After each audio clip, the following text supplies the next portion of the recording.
For those of you just coming in, welcome to the museum. Today we have visiting artist Katherine Gray completing a residency here at the museum. We also have Nancy Callan, and they are collaborating on some work. What you just saw was called a stuff cup, where they took some granulari marini and stuffed it inside of a black cup so that the black will be on the outside and the granulari will be on the inside of the finished vessel.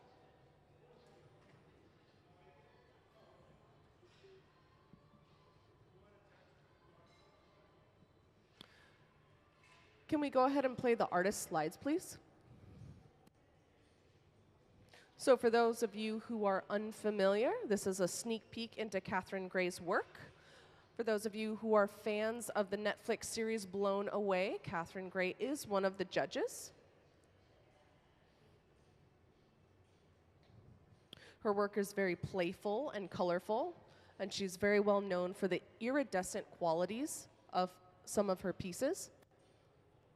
She will also be our featured artist here at the museum for our Red Hot auction and gala, September 30th of 2023.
So now what Dave is doing is he's sealing the rest of the stuff cup. He's pushing down that last bit closest to the end of the pipe so we make sure we have a really nice seal. We need that really nice seal to make sure that we don't trap any air bubbles on the back side.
For those of you just coming in, welcome to the Museum of Glass.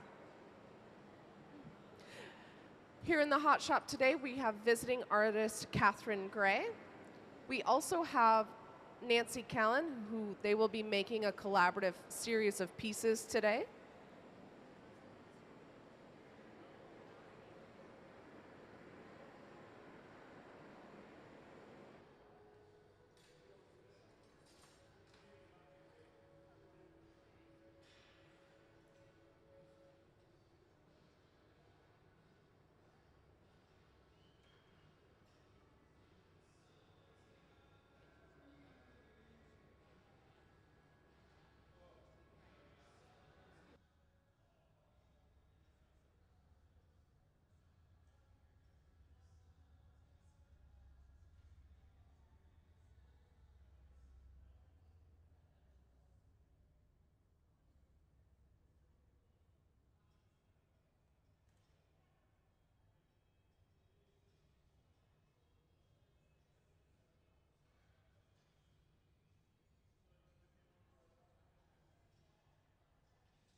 So on the hot shop floor, we have a couple of different things happening. We have Ben and Katherine in the center bench working on the very first piece of the day. We also have Nancy over in the corner working on a plunger for the second piece of the day.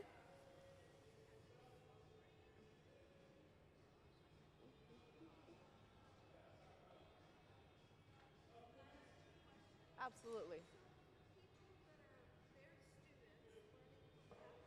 Absolutely not. No one here is a student. Ben is the hot shop director and lead gaffer here at the museum. Dave has been blowing glass, and it was part of Lino Tagliopietro's team, along with Nancy. Gabe has been blowing glass for the last 26 years, and Sarah has been at least at the museum for 16. So no one here is a student. Oh, no worries, no worries, no worries, no worries. Everyone on the hot shop floor knows what they're doing. Yep, 100%. And so what's happening here is Katherine was awarded a residency from the Coney Awards. Katherine has the white top on, right? And so every year the Museum of Glass has an auction called the Red Hot Gala. Katherine is actually going to be our featured artist for that this year. And so last year, she won a Coney Award. So she was nominated to receive a residency here at the museum, and now she's fulfilling that residency. And Nancy is here as a bonus and a collaborative partner to make work. And Nancy has the Colgate shirt on. Yep, right over yonder. Mm-hmm.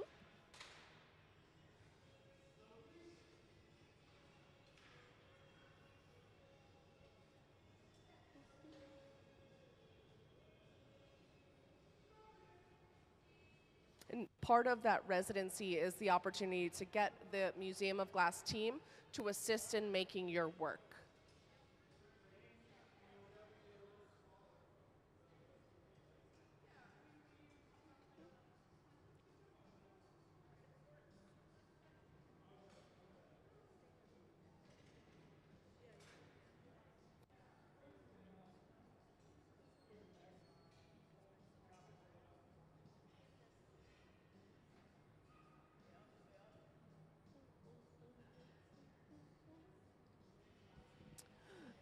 Do we have a plunger slide?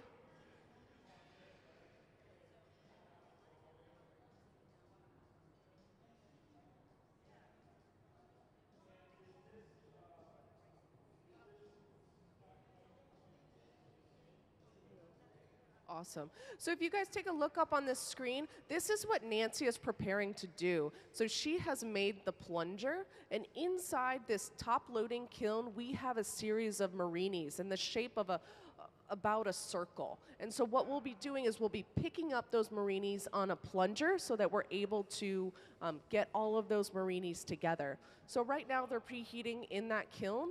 we'll be taking them out, putting them in the glory hole, squishing them together, trying to get all of those air bubbles out, and then picking them up on a plunger.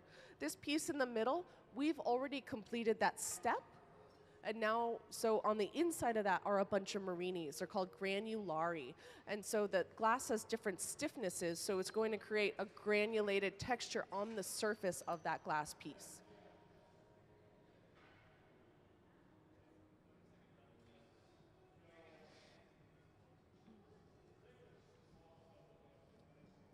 So over in the side here, you can see Nick has that pastorelli ready. The pastorelli is what we use in order to put the marinis in and out of that reheating furnace or that glory hole. That marini right now is on what's known as a kiln shelf.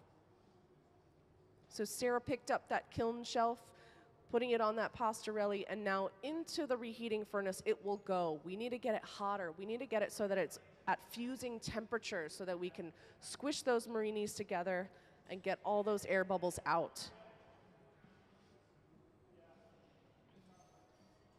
Yeah. About 1,000 degrees. About 15 to 1,600.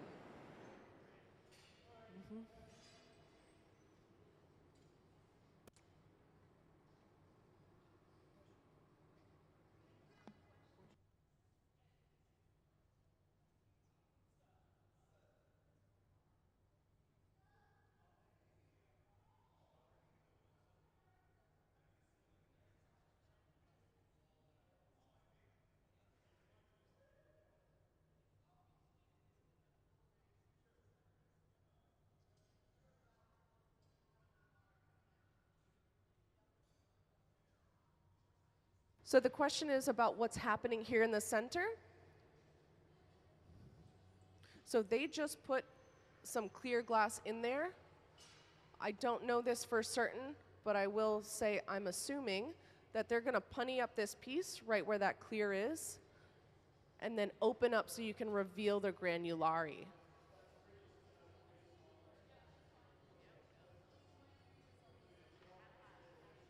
The reason we put a little dab of clear there is so that we've got a little bit of meat to work through, so we're not jeopardizing our color when we go to break the piece off of that punty. Here we can see Nancy's opened up her plunger. She's taken calipers to measure about the diameter of our marinis and match that with her clear glass plunger. That's called a price check.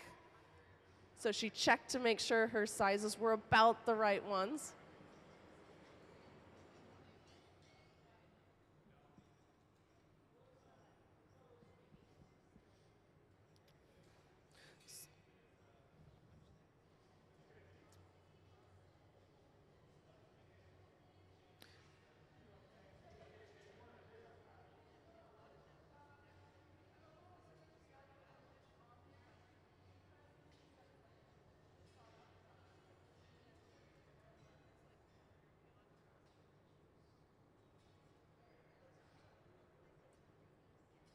Yes, those little circles are marinis.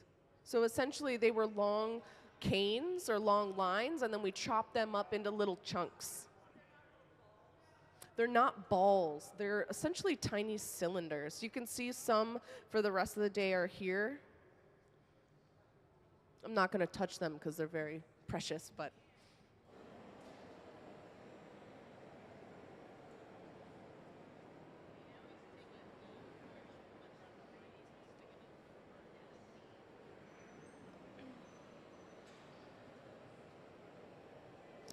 right, so you guys, I said that they were most likely going to punty this up. I can see that that's going to happen sooner rather than later because Gabe has gathered up a punty. I know that to be a punty because it's on a closed pipe. Meanwhile, Ben has been heating up the neckline of our middle piece. And that's one of the first steps for punnying up a piece is putting a bunch of heat in that neckline so that we can really disturb that glass when we go to break it off, so it breaks off right where it's cinched in.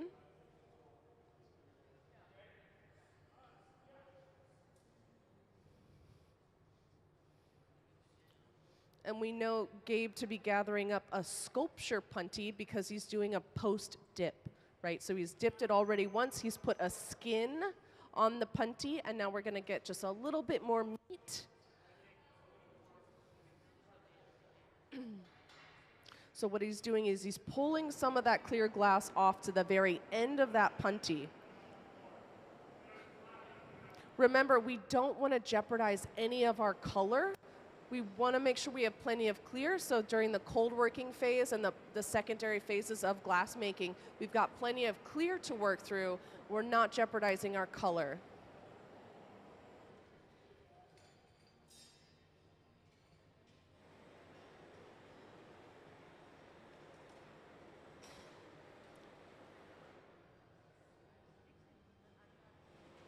Over in the corner, you can see Sarah is using that fluffy torch to heat the surface of those marinis so that we have a nice cohesion.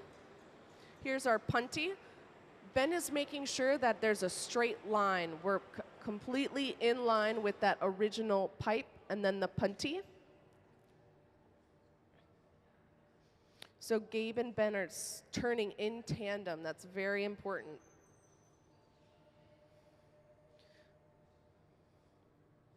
Now what he did is he cinched in the jack line so that when we're done on this phase, it breaks off right there. He's cooling that punty down so we have a nice strong punty. When glass cools down, it becomes stiffer. Now we want to create thermal shock right on that original jack line. So we're going to build up that heat right there and then introduce water. So he's taking his hand, going into the water bucket with those tweezers, creating that stress, and then it breaks right there once those vibrations from the bonking off happens. Bonked right off, that's what we want to see. Meanwhile, Sarah's squishing those marinis, right? We need to get all those pockets of air out of there.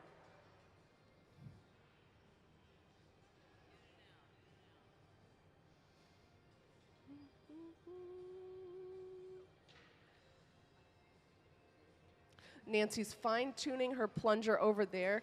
We're getting about to where the marini is hot enough, we've squished it enough, and we're able to pick it up on our plunger. Ben is in the center. He's making sure that our glass is absolutely on center before he begins opening up and revealing that granulari marini on the inside of that vessel.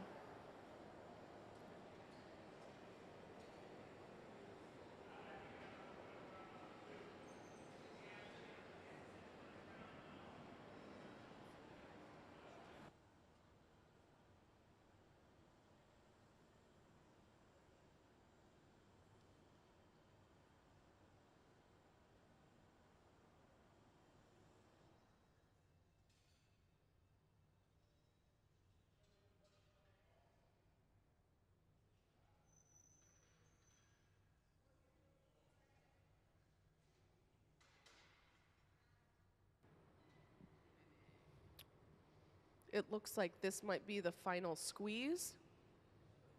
The squeeze is the action Sarah's doing. She's pressing those steel armatures together to try to get all those air bubbles out. Katherine rotates that kiln shelf to make sure we have a nice even heating with that marini. If we didn't have even heating, they could crack and explode and trap air bubbles. We don't want that to happen, so we need to make sure it's nice and even.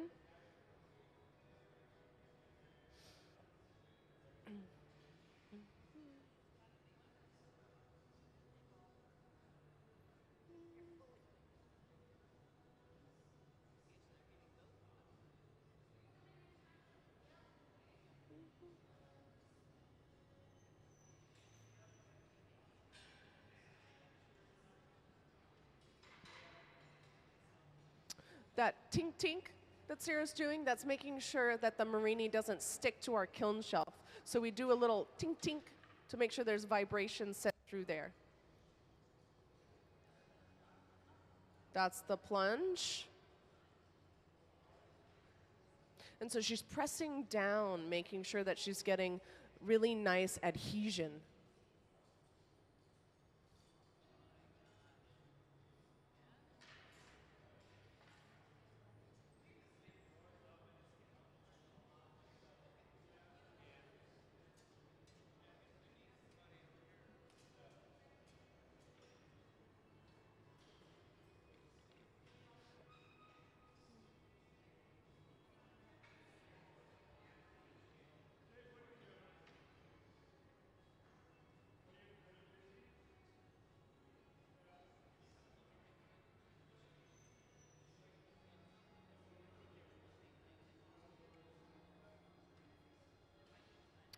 Now Nancy's rolling on that marver, making sure that the connection between the clear plunger and the colored glass is really nice and succinct.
It wasn't on the camera, but if you stick around long enough, we're going to do it at least a couple more times today.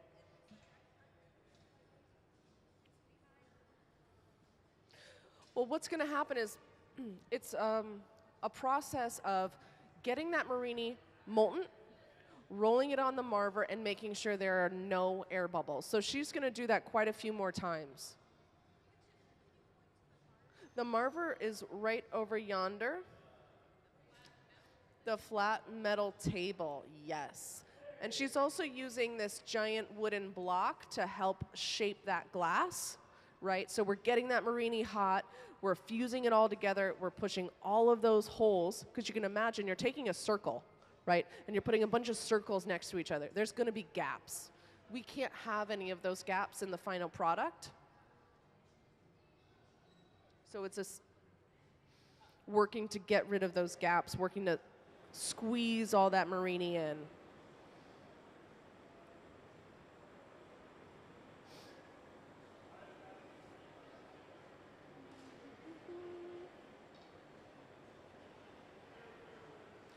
Over here in the center, you can see that that granulare that's on the inside of that vessel is now been exposed. Right, so we've opened it up. We've got that black on the outside. On the inside, we have a bunch of marini.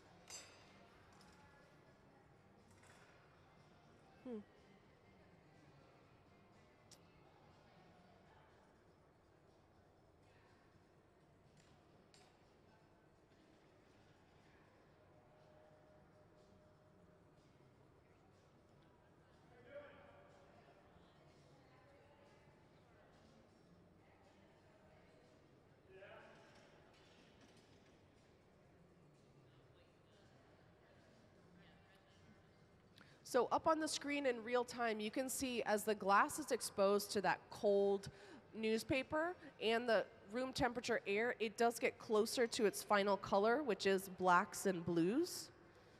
So although it looks orange, that is not the case. The tool that Ben is using right now is called a parchoffi. They're wooden sticks on the end of a steel handle.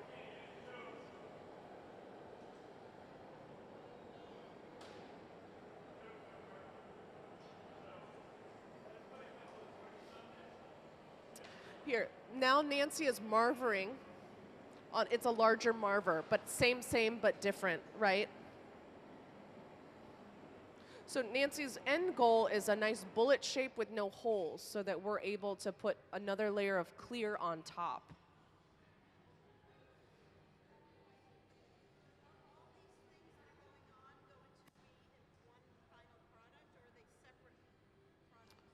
Separate pieces, yes. I believe that they are all kind of experimental, playful, just a collaborative joint effort between Katherine and Nancy.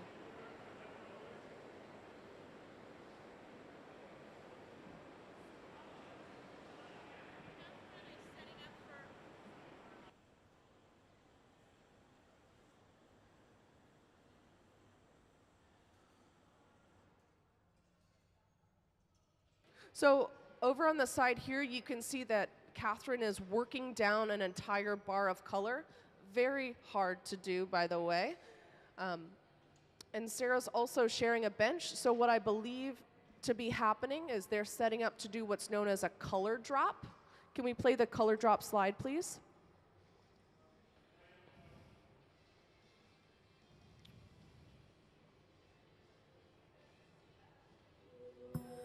The color in glass comes from adding various materials to the mixture of raw ingredients called batch.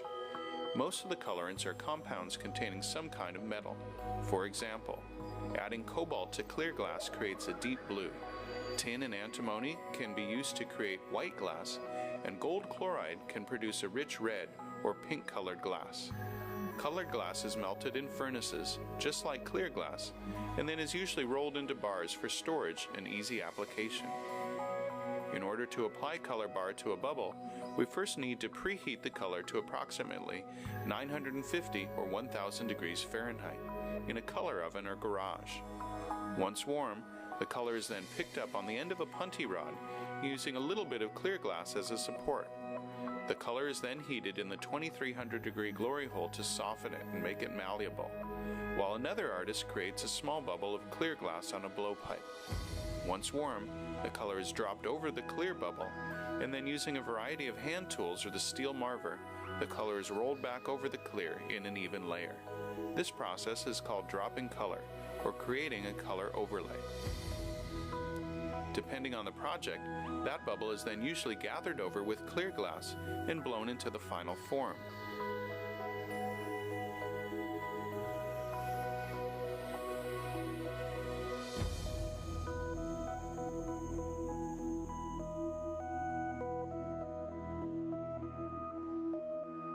The finished product may appear to be all made from colored glass, but when viewed in cross-section, we can see that there is only a thin layer of color sandwiched between many layers of clear glass.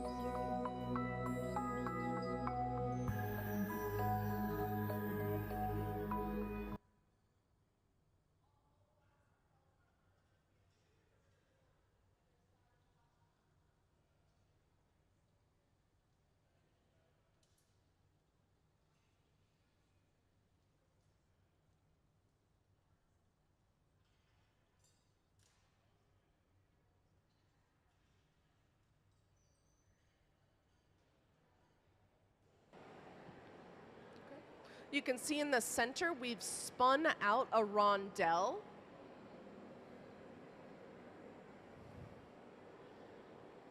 You can see all that texture. That is our granulari marini on the surface there.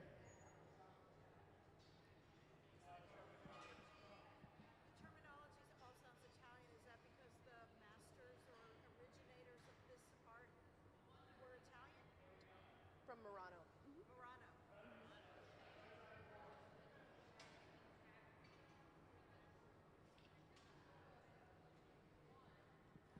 Okay, you can see Katherine has successfully condensed that whole bar of color into that wad for a color drop. Nick is in his loading garb, so we know that we're about to end. Can we go ahead and give them a round of applause? That is the first rondelle for the day.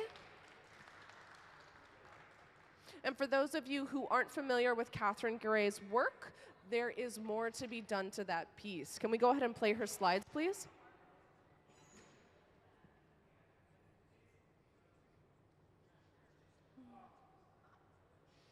It's Katherine Gray. She runs the Arts and Design program at California State University, San Bernardino. She's visiting us from there. She was awarded a residency from the 2022 Red Hot Auction and Gala. She's here today collaborating with fellow artist Nancy Callan. And as you saw on that previous slide, they have been collaborating for quite some time.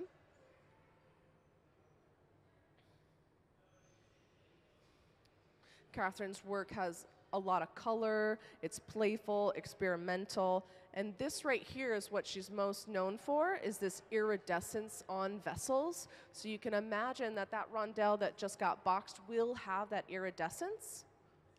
She's also our artist, or featured artist for our 2023 Red Hot Auction and Gala that'll happen in September of this year. The theme is iridescence, so that'll be fun. Thank you.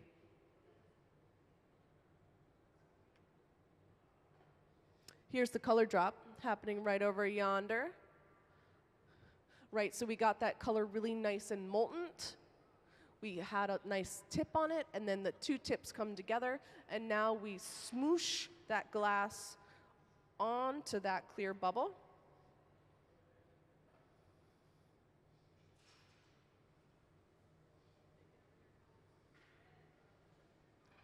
Meanwhile, Nancy has also condensed her Marini, right? It started off in a 12-inch diameter, and now it's probably closer to a 6 or an 8.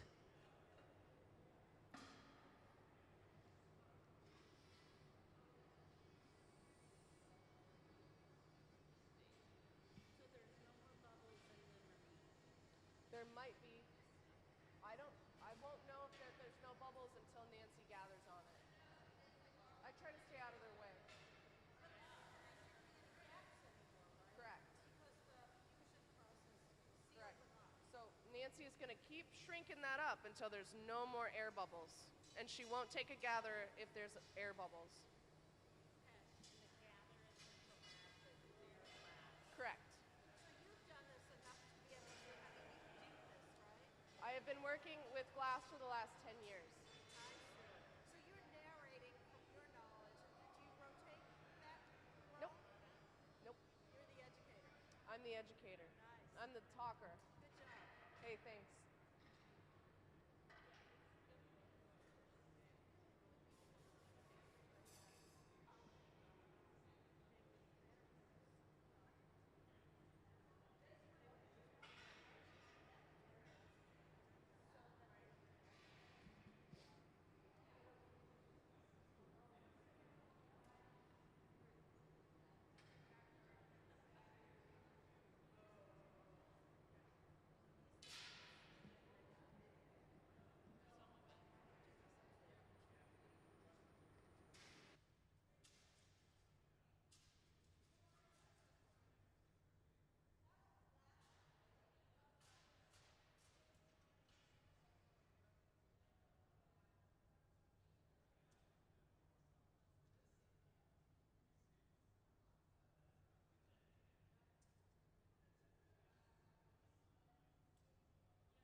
So some of you might be wondering how we keep the pipe from getting too hot. This is called a pipe cooler. It's essentially a foot pedal operated water fountain that we use to periodically cool our pipes.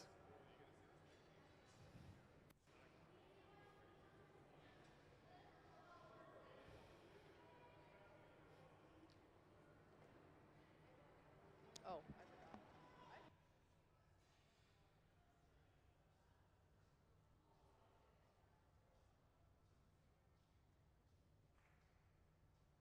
For those of you just coming into the museum, welcome. Today on the Hot Shop floor, we have our visiting artist, Katherine Gray.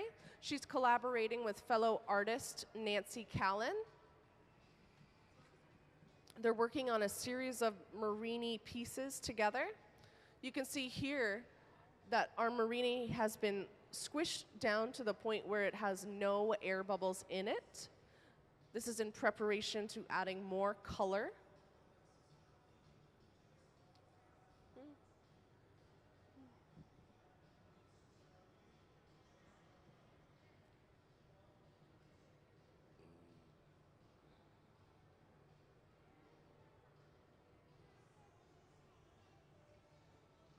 Does anyone have any questions for me? Cool.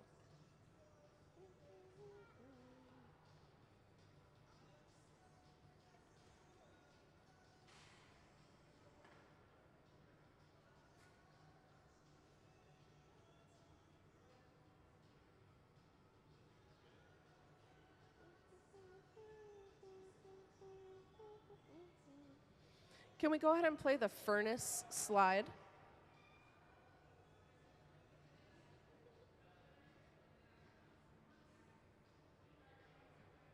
So here's a look into our glass furnaces here at the museum. On the hot shop floor, we have two, one on either side. There's a giant ceramic pot holding about 1,000 pounds of glass in each one. We run them 24 hours a day, 7 days a week, and they are powered by natural gas and forced air.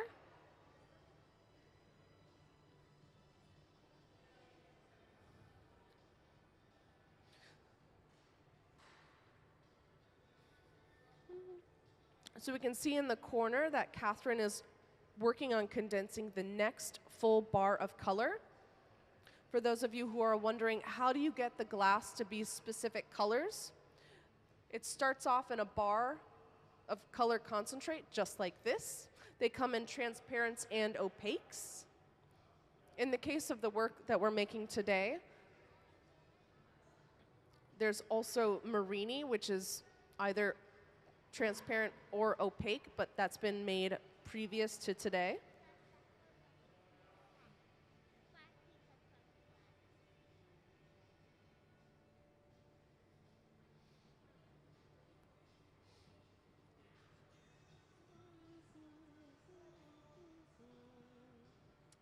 So I mentioned those furnaces earlier.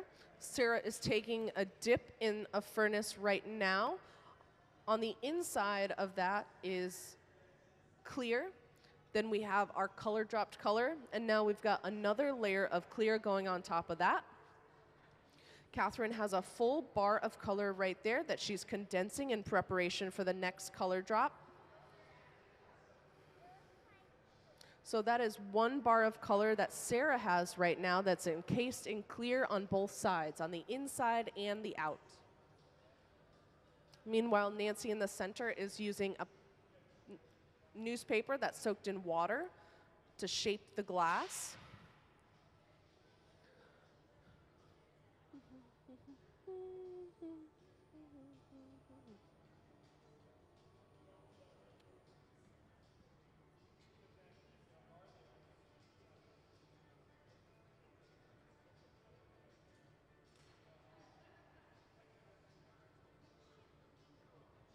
Up on the screen, you can see Sarah is using a block to help shape that glass. That wooden block is made out of green wood that's suspended in water at any given time. When that water is exposed to the molten glass, a layer of steam is created between that wooden block and the molten glass, making sure that we don't have any carbon buildup.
So you can see that Katherine has condensed her bar of color.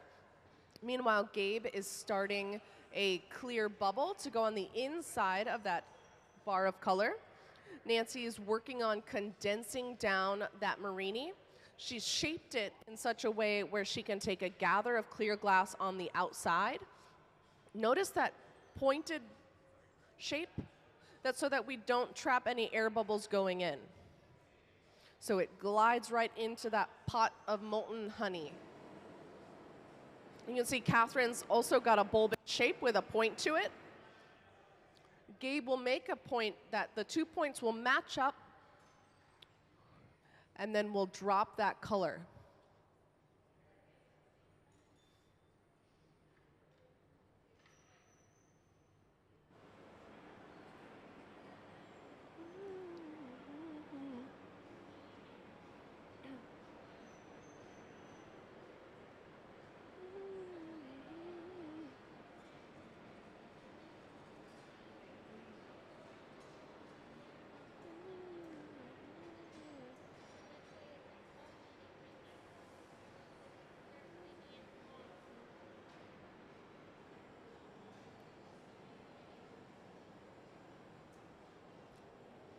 Now Gabe has let his core cool.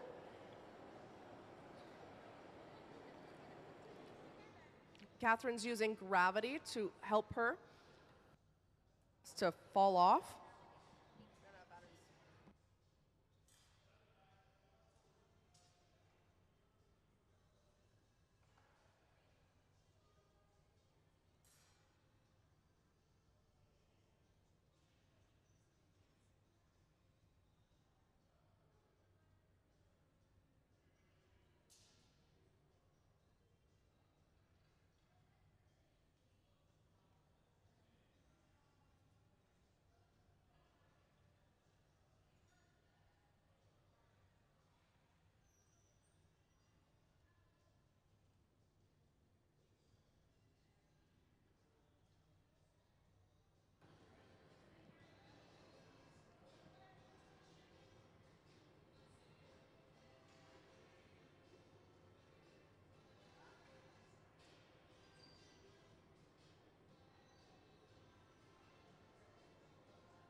Over here, you can see Sarah and Nick are punting up over in the corner. This is so that they're able to access the other side of that piece and make a stuffed cup.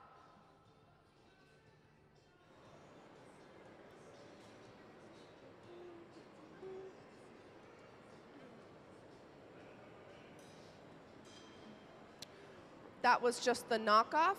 Now that we've broken the stuffed cup off of the pipe side, we're able to open it up.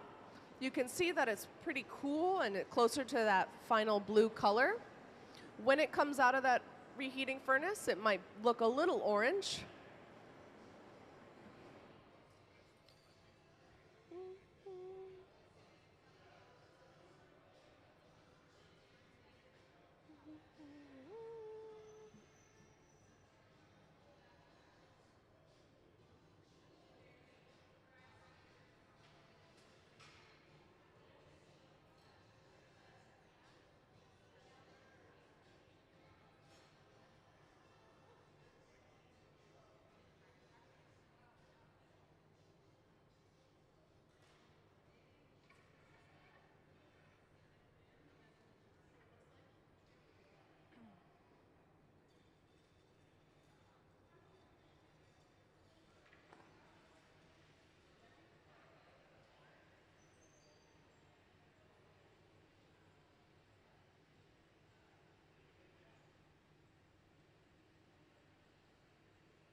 So what Nancy's doing in the center here is she's putting in a jack line.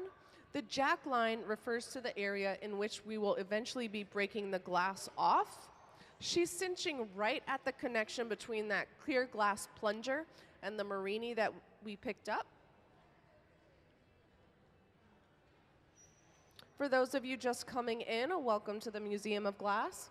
Today we have visiting artist Katherine Gray doing collaborative pieces with Nancy Callan.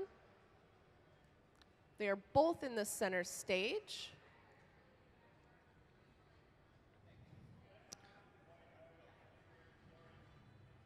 Nancy has isolated that Marini so that we may eventually break it off onto a punty or another pipe. Over in the corner, you can see Sarah is shaping that stuff cup. She's using a wet newspaper in order to straighten the sides.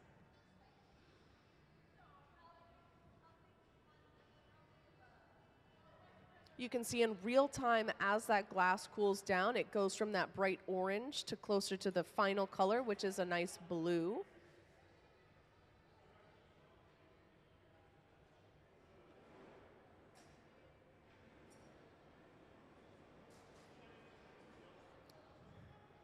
Katherine Gray just made a punty, and she is attaching it to that Marini piece. So we're taking it off the plunger, putting it onto a punty. Nancy and Katherine are both turning in tandem to make sure we have a nice solid connection between the two.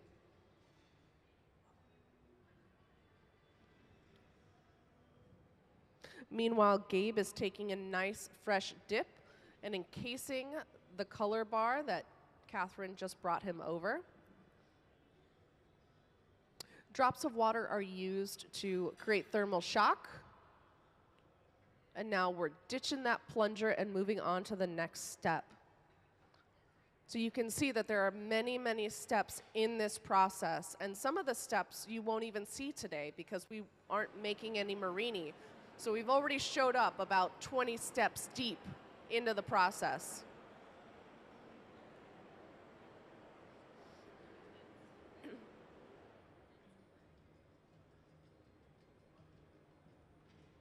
The tool you can see on the screen is called a block. It is a piece of green wood that lives in water. And as it's exposed to that molten glass, a layer of steam prevents it from sticking. It's one way that we use to remove some of the heat from the furnace gather, as well as shaping the glass. This is called a pipe cooler.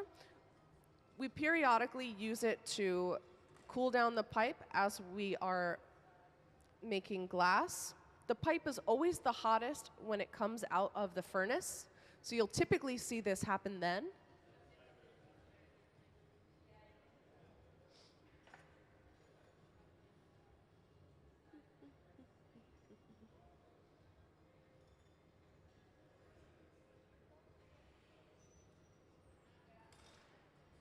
Does anyone have any questions for me?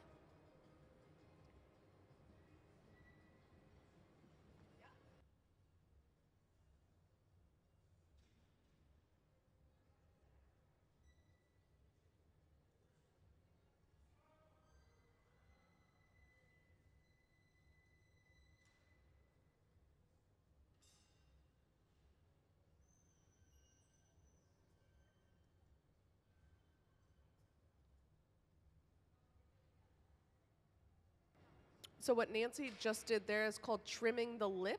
She trimmed off any excess clear from that plunger that might have still been in the work.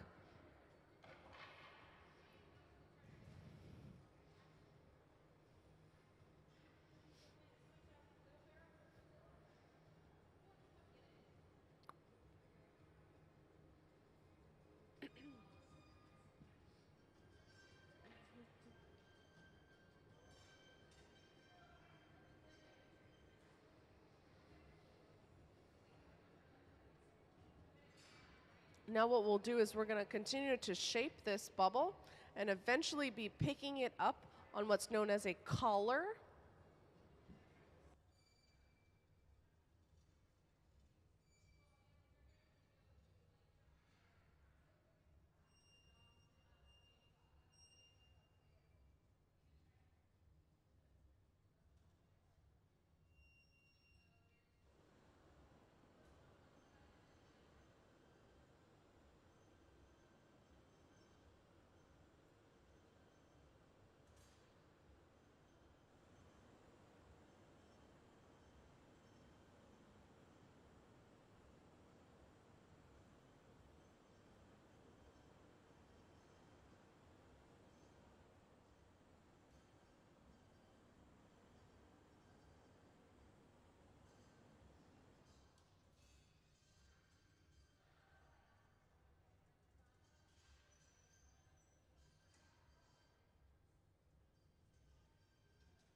The question is, what happens if a bubble were to collapse on itself? Are you able to save it or recycle it? As soon as color is inside our clear glass, we cannot recycle it. As you can imagine, it could contaminate our entire furnace. As far as saving it, it's really up to the skill of the glass maker to make that call. This cup did collapse slightly earlier today, but they're still working with it, which means, you know, yeah. And glass color is made up of a bunch of different chemicals and metals.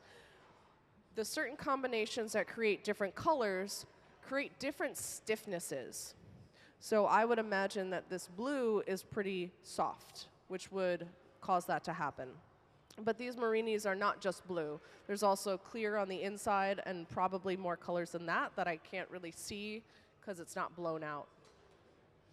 Does that answer your question?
So I mentioned this collar situation earlier. Nancy's taking a dip on a pipe, so I could assume that she's about to make the collar. Collar refers to a wrap of clear glass at the end of the pipe that we'll be using to pick this marini back up from the opposite side.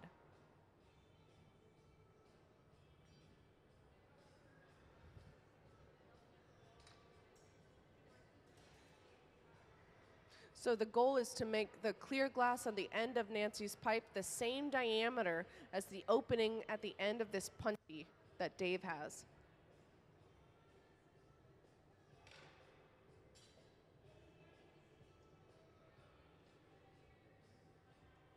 Hi, welcome to the museum.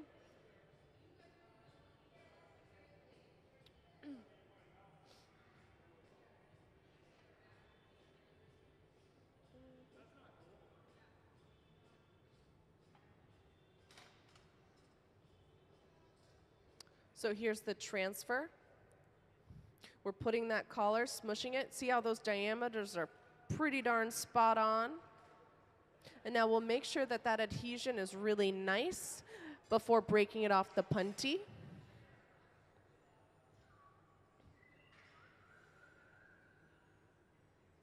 So for those of you who missed it, we went from a plate of marini just like this. We picked it up on a plunger, we put it on a punty, and now we put it back on a pipe. Quite a few things happening. Meanwhile, Gabe is over in the corner making another stuff cup. We've also got another stuff cup loaded here in our garage. We will eventually be using the marini that is on the pipe Dave has and stuffing it into one of the aforementioned stuff cups.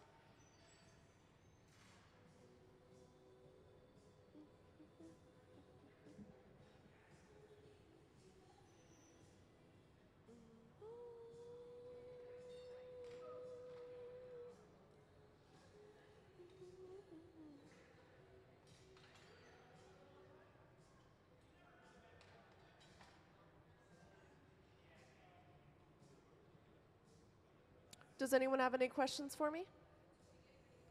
Awesome.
Can we play Catherine's slides, please?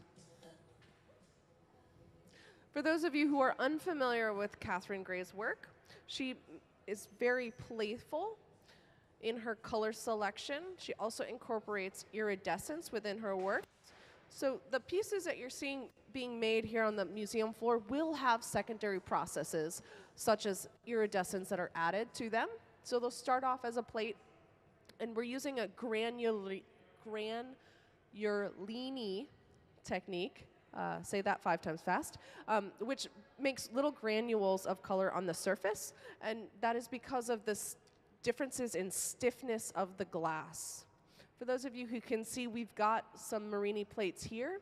So the Marini plates are composed of Marinis, which are essentially little tiny cylinders of color that have different patterns on the inside. And those patterns are made up of glass. Some are harder than others and have a stiffness that is more rigid. So for instance, the piece that Nancy's working on here, you see those white dots?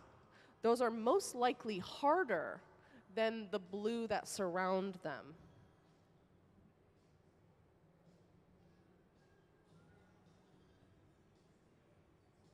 So they will expand and contract in different ways, creating this very organic pattern within the rondelle or plate that they will be making.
So right now what you're witnessing is the closest thing in glassmaking to watching paint dry.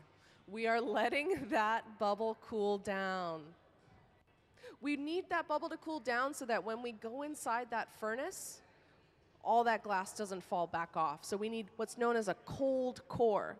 Now remember, these temperatures are relative, so that glass needs to stay at least 1,000 degrees.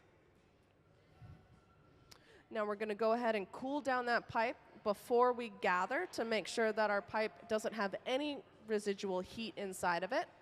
Remember, our pipe is going to be its hottest right when it comes out of that furnace.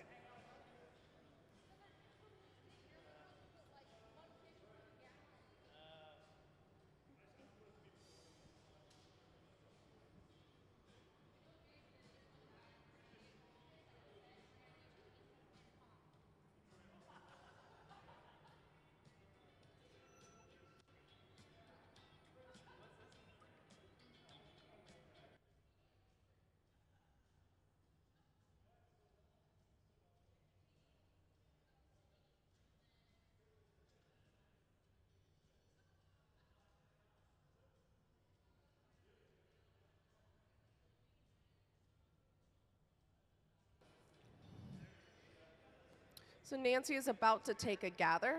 Our furnace holds about 1,000 pounds of glass. The size of the glass we go into the furnace with, combined with the speed in which we spin inside the furnace, determines how much glass we pick up. So see how she's spinning? She's gathering that glass right now.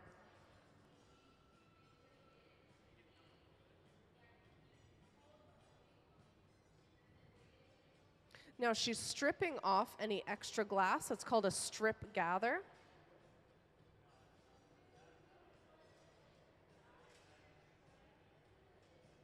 This is all in preparation to eventually be stuffing this Marini bubble inside one of the stuff cups that are currently in our garage. Now our garage is our way of pressing pause or parking our glass. It gives us a chance to work on other things. The garage maintains a temperature somewhere between 1,000 and 1,500 degrees. There is a cold side farthest away from the ribbon burner, and there is a hot side. This right here is our ribbon burner.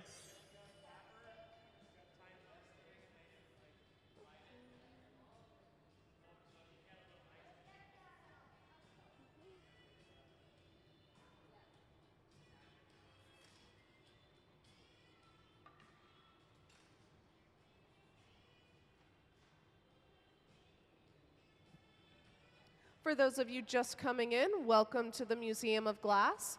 We have visiting artist Katherine Gray here collaborating with Nancy Callan.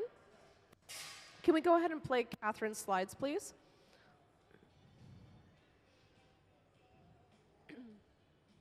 Some of you might recognize Katherine from the Netflix series Blown Away. She hails from California State University, where she is an instructor. Here's some of the previous work that she's created. Very invested in use of color.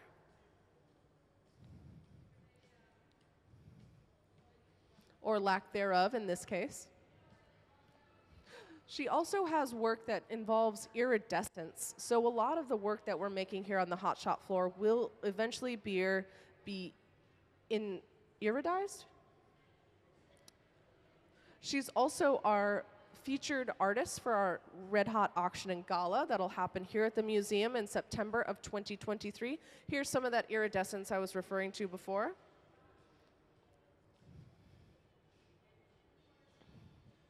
Thanks. So in the middle of the hot shop, we've got our blue Marini start. It's got a layer of clear on the outside.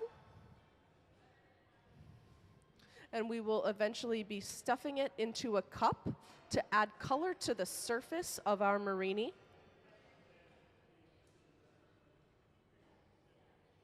Does anyone have any questions for me?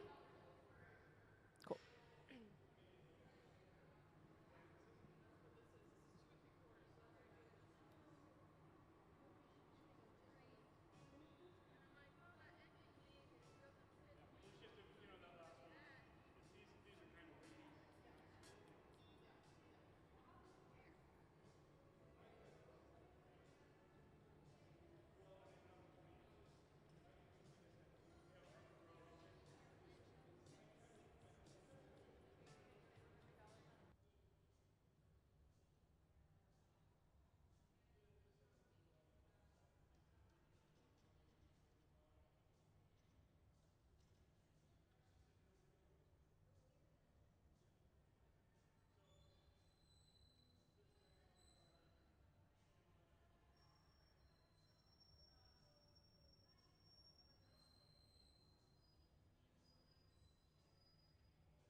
So what's happening now is we're getting ready to do that stuff cup.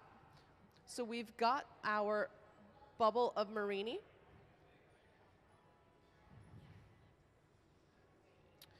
Sarah's doing the final heat on that cup. Mariah's going to grab that cup from that pipe, put it down on the ground in front of Nancy, and then Nancy is going to stuff that cup with the Marini, putting the Marini on the inside and the blue color on the outside. This is one of the ways that we put color on the outside of a pattern.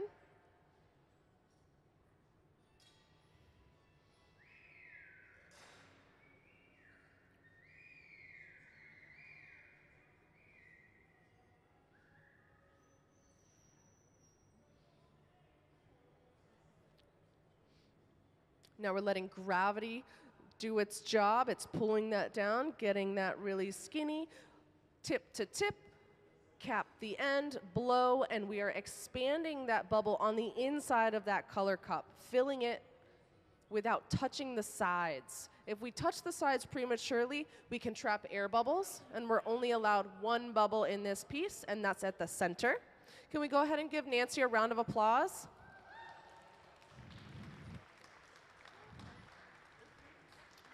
Super tricky stuff.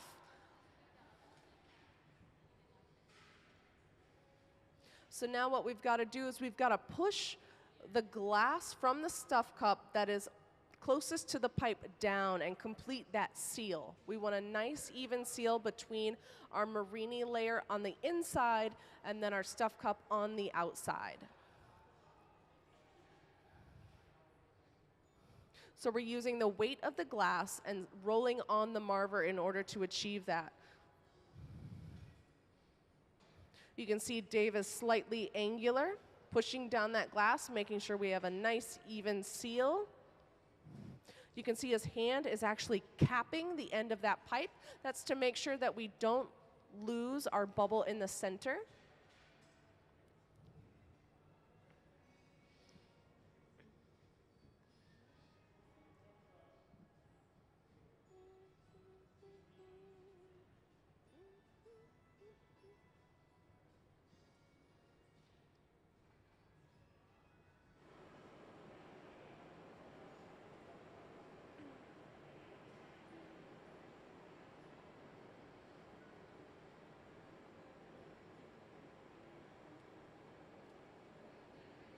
Now we're building up heat using that fluffy torch for that final about 1.5 inches so that we can complete the adhesion of that inside to that outside.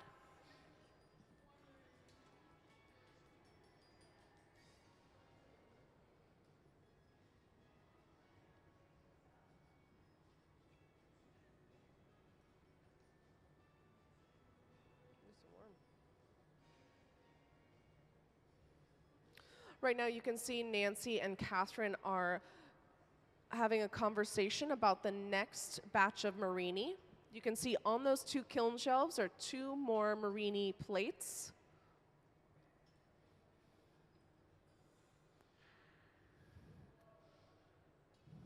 Right here you can see Dave has really got the back end of that color cup really nice and hot so he can finish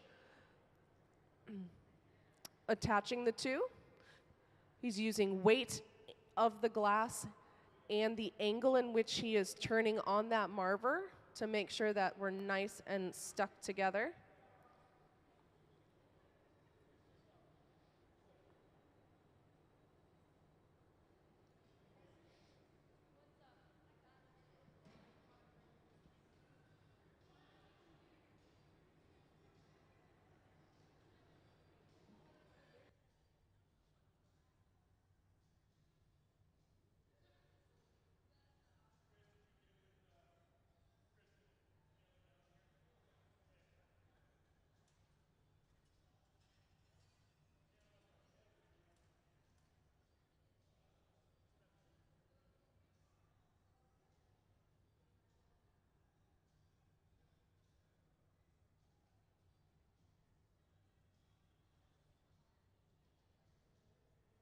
So this right here is called a top loading kiln, named such because we load and unload from the top.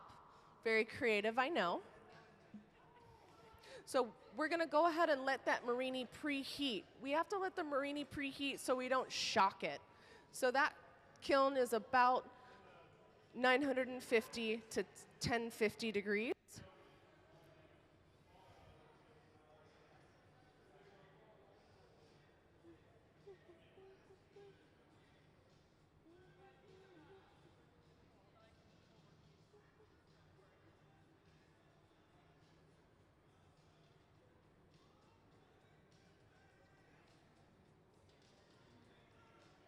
Can we go ahead and play Catherine's slides, please?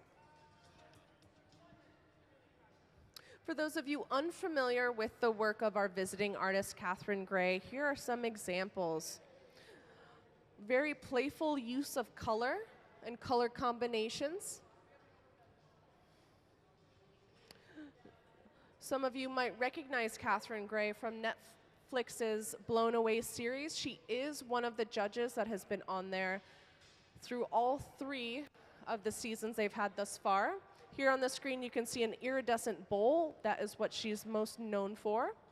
She will also be our featured artist at our 2023 Red Hot Auction and Gala here at the Museum of Glass.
So you could see that Ben was using that fluffy torch to heat right by where the pipe ends. He's building up heat because the next move, or within the next few heats, he's going to have to put in what's known as the jack line. So he's going to use a tool called the jacks in order to cinch in a neck between the pipe and the glass. And we do that so that when we're ready to break the piece off the pipe, we've got an area to do so. We have an area that's already cinched in and quite small. So there's our jacks. He's being shielded by a paddle because right now the glass is super duper hot. You can see that he's also pulling away. He wants to make sure that there is space in between that jack line and the bulbous glass attached.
So while we're finishing up the piece in the middle, Nancy is starting the process of picking up the Marini. What she'll be doing is she'll be making what's known as a plunger. Can we go ahead and play the plunger slide, please?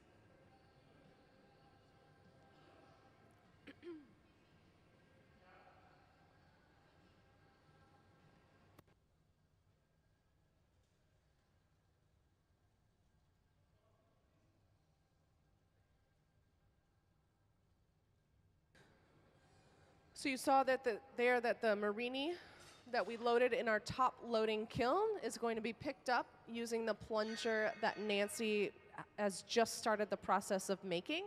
So the end goal is that Nancy's plunger matches the diameter of that Marini pickup.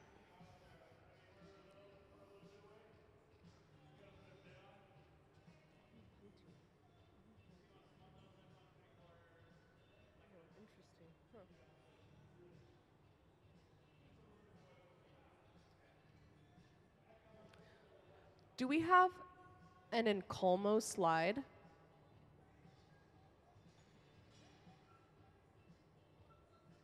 So a glimpse into what's going to be happening here in this middle piece, we have what's known as an Encolmo, or another color, inside our garage. So that'll eventually be attached to the piece that's in the middle.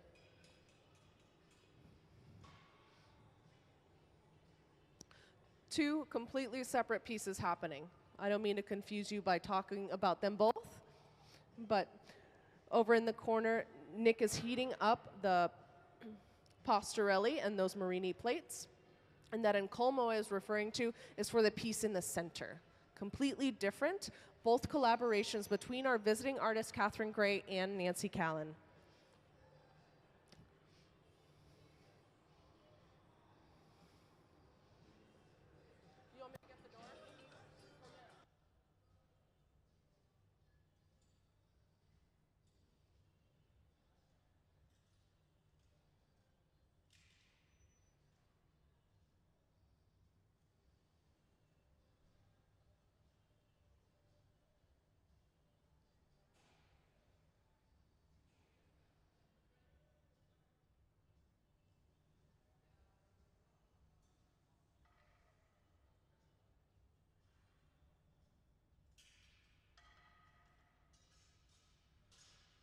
Now that that Marini has had a chance to heat up on that kiln shelf inside of our top loader kiln, we're able to load it on our Pastorelli. That's that steel tool that Nick is using to go in and out of our reheating furnace.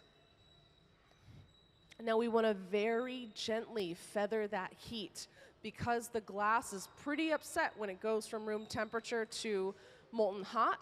So we're doing all of these heat treatments to avoid any thermal shock that could happen to the glass.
So you guys see Gabe over in the corner. He's working on a punty to punty up what Ben has in the center. You saw that they brought over a clear bit of glass. That's so when we go to break it off the punty, we're not jeopardizing any of our color. So we add clear, so we've got some meat that is expandable, if you will, right? Because when we go to break it off that punty, there's a chance we could lose some glass. We don't want to touch that color. We've worked so hard on that already. So we add clear to the end, which is where our punty will be attached. Meanwhile, Katherine is working on squeezing our marini, right? Because we started off with circles, a bunch of circles. So you can imagine that there are gaps in between all those circles. So we need to squeeze them all together, get rid of all of those gaps, because those gaps could eventually put air bubbles inside of our piece.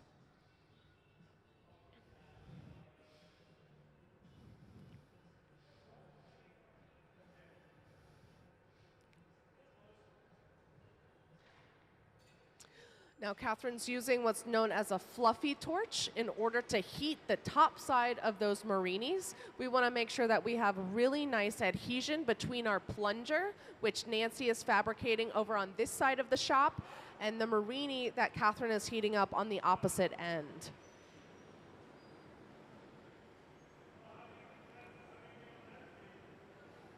Now Gabe is heating up that punty, getting it ready to attach to the piece that's on the center camera in the center screen. That punty is being attached. So we've got quite a bit of clear glass on the end of that punty, which allows for Ben to put in a jack line on the punty side. So that is what he's doing right now. He's simultaneously cinching in that neck and putting space in between the bottom of the piece and the punty, so that when we go to eventually break it off at the end, we have ample space, ample room. We're not going to sizzle our color. We're not going to lose any color because we've got plenty of clear. Now, water is added to that original jack line, so we are able to bonk it off and work it from the opposite side. Did you see that technique where Gabe went down? So theoretically, if we got any chippies inside, little chips of glass, we always, once the punty breaks off, go down so that we can shake out any of those potential chips.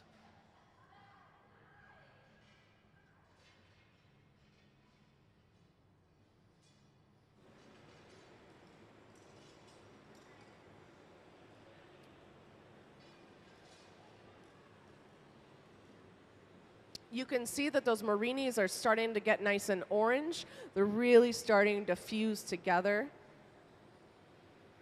Nancy will come through with a price check. Make sure her diameter matches. Good to go. Very technical terms. That is, price check is a real thing.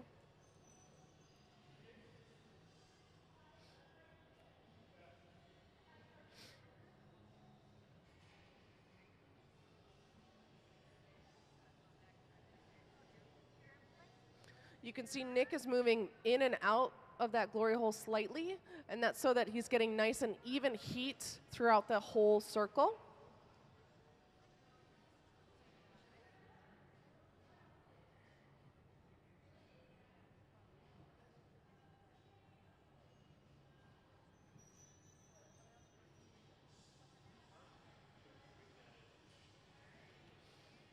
All right, it looks like this might be the final squeeze, right? Katherine's working on getting all of that air, or as much as she can, out.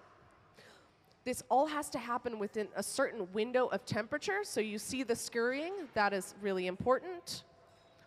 And this is the plunger pickup. So we used our plunger, we picked up our marini. Can we go ahead and give her a round of applause? That is really tricky, Ricky. The whole thing, everything happening here today is very difficult to do.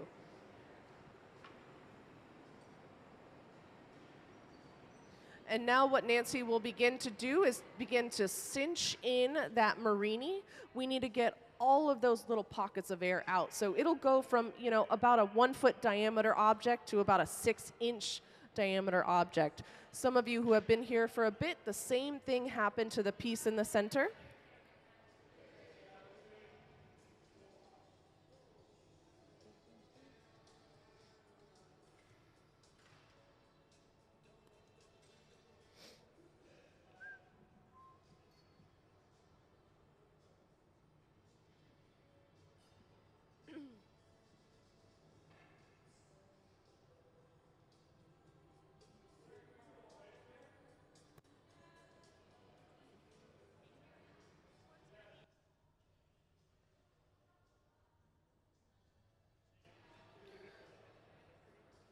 So here's that in Colmo. I showed that image before. So essentially, that's putting together two different pieces and colors of glass together on that end, or that lip, is called an encolmo.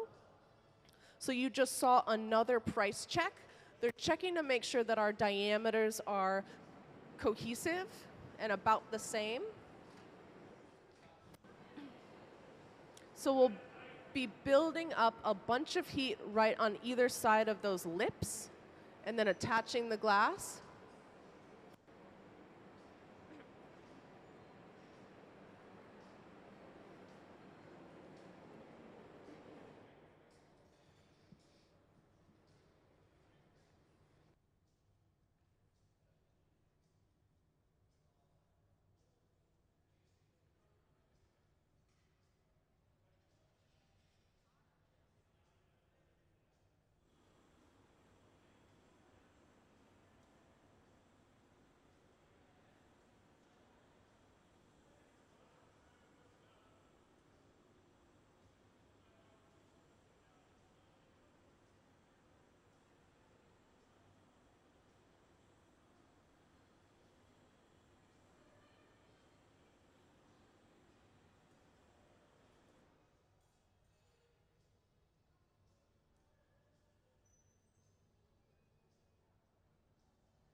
Over in the corner, you can see Nancy is using a wooden block to help squish and compress that Marini.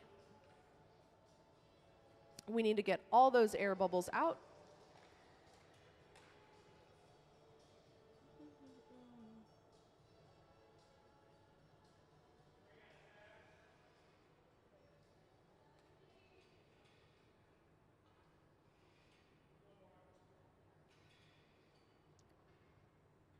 So right now what's happening is in the corner, Sarah and Ben are having a conversation about temperatures.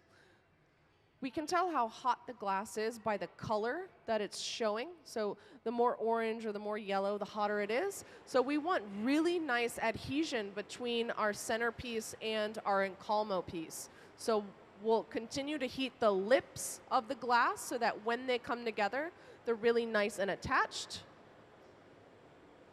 Match our diameters. Use the tweezers. And the trick is to get those two circles aligned perfectly at the right temperature. So now Ben's making sure that that adhesion is really, really nice. And now we're able to break off the piece that Sarah's holding.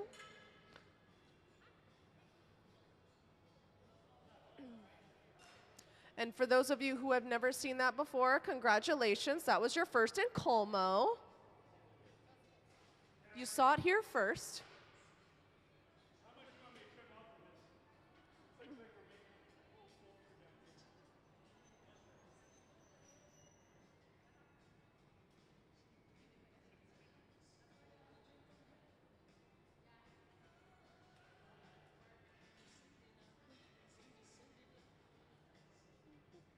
Does anyone have any questions for me?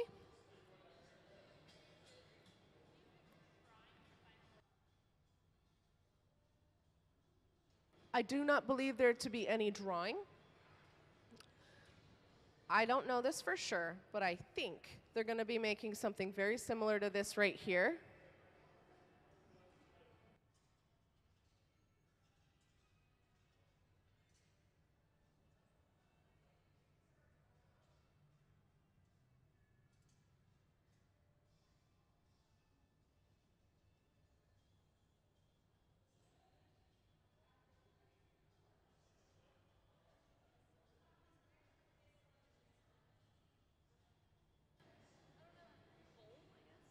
Can we go ahead and play Catherine's slides, please? So for those of you unfamiliar with the visiting artist this week, it is Katherine Gray. Some of you might recognize her from Netflix's Blown Away series. She is part of the adjunct faculty at San Bernardino in California. She uses a lot of playful colors and iridescence within her work. She will be our featured artist at our 2023 Red Hot Auction and Gala, September 30th of this year. And she has been collaborating with Nancy Callan for quite some time. You might also be familiar with Nancy, who will have a solo museum show here at the Museum of Glass in 2024. A lot of talent on the floor today.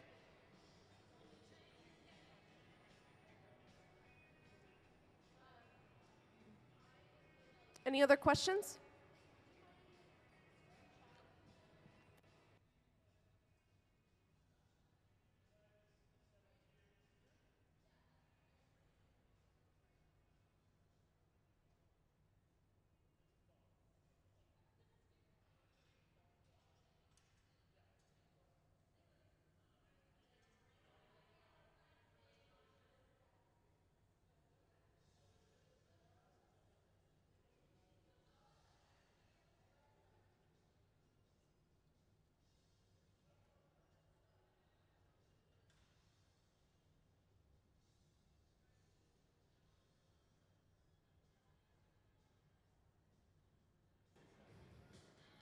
Now Ben is trimming any excess glass from that encolmo.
The question is, how many times do we have to reheat the glass?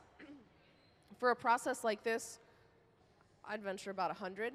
Now, all of the glass on the hot shop floor, while we are manipulating it, needs to maintain a temperature of at least 1,000 degrees. We drop below 1,000 degrees, we're in dangerous territory. The glass can shatter, break, drop off the pipe, etc. So whenever we're working and exposed to the room temperature air, we're cooling down. We're cooling down rapidly. So about every 30 to 45 seconds, we're having to go back inside that reheating furnace.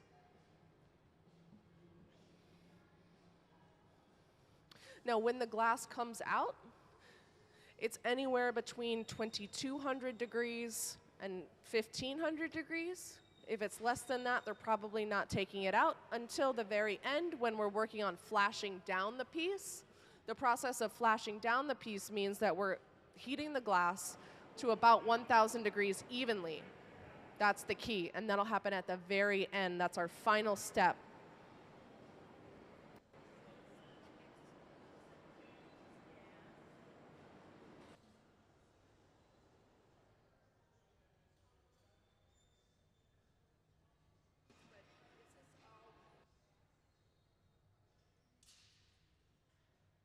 Our glory holes and our furnace both run off of natural gas and forced air. Our glory holes run at 2350. Our furnace runs at 2100 degrees Fahrenheit. So the reheating furnaces are slightly higher, but when we're charging our furnace or refilling it, then something called high fire happens, and where we're getting it even hotter. So in the process of charging the furnace or doing glass casting, we bump that temperature up to about 2350, about the same temperature as our glory holes or our reheating furnaces. Here in the center, you can see that Dave just used what's known as a soffietta. It's our way of being able to blow glass while the glass is not attached to a blowpipe.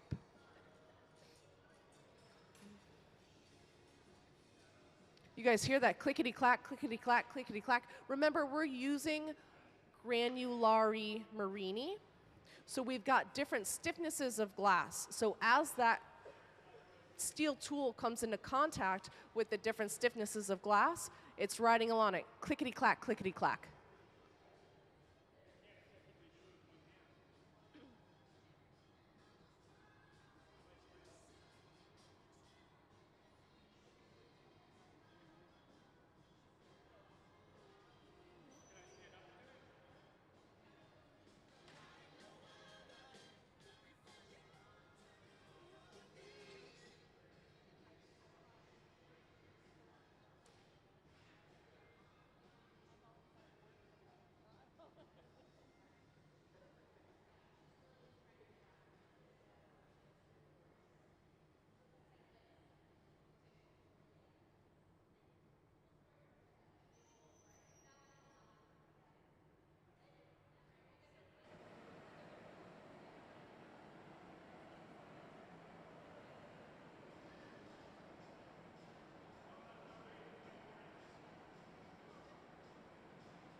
So over in the corner, for those of you who were able to see the original Marini pickup on our plunger, that was about a foot. Now we're venturing closer to maybe 7 inches in diameter.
So the tool that Ben has in his hands right now is called a parchofes. They're wooden ends on a steel handle.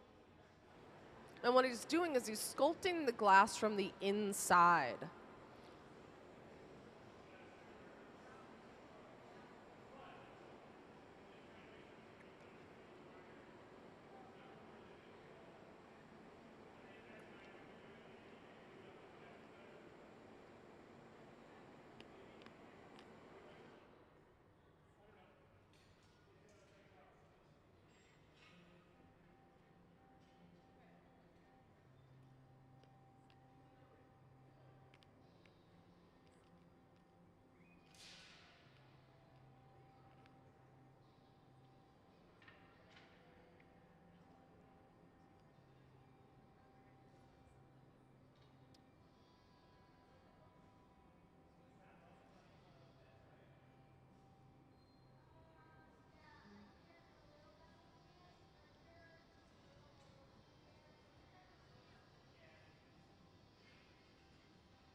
So the apparatus that's attached to the bench are called rollers.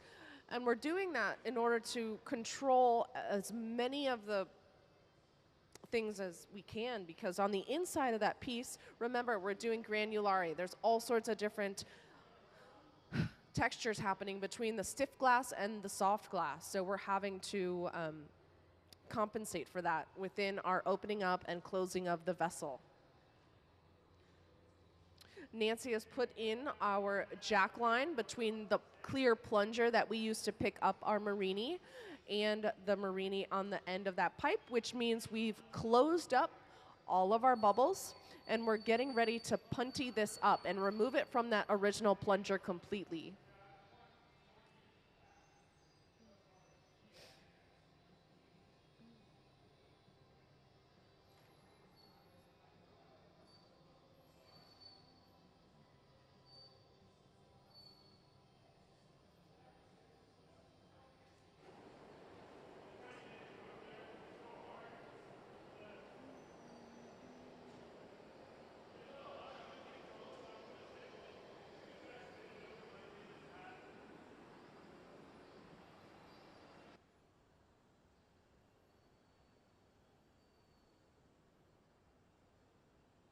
For those of you who missed it earlier today, over in the corner we do have another color drop that's getting ready to happen. So Nick has condensed a full bar of color into what's known as a color drop. Meanwhile, Sarah is making a clear bubble that we will be draping that color drop over. Can we go ahead and play the color drop slide, please?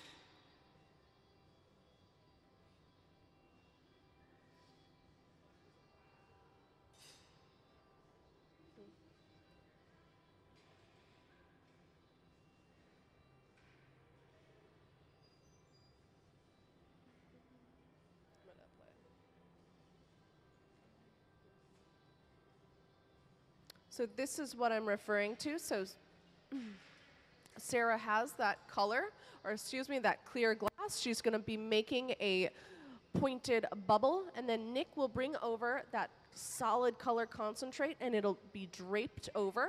This will eventually be made into a stuff cup, and it'll be a layer of glass over one of our Marini pickups.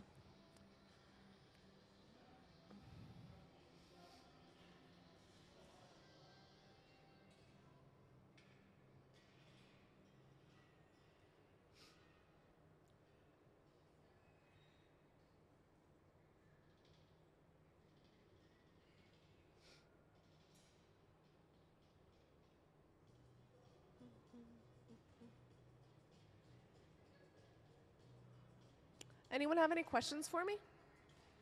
Yeah.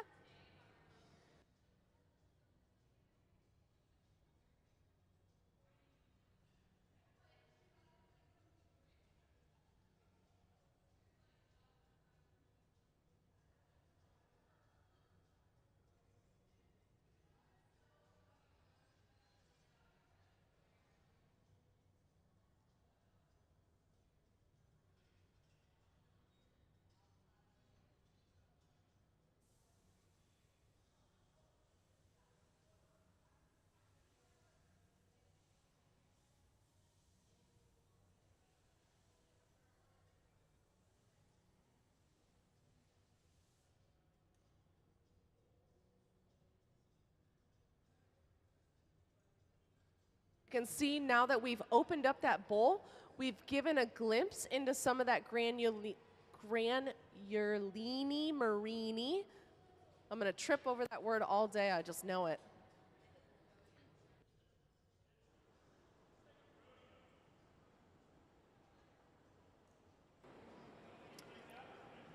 The question is, what is our glass made of? And here at the Museum of Glass, we are melting what's known as spruce pine batch, and we import it in the form of batch or granular particles from Spruce Pine, North Carolina. So it comes in these giant bags, and we shovel it right into our furnace. And over the period of 3 to 4 days, the glass fines out, and it goes from those particles into the molten glass.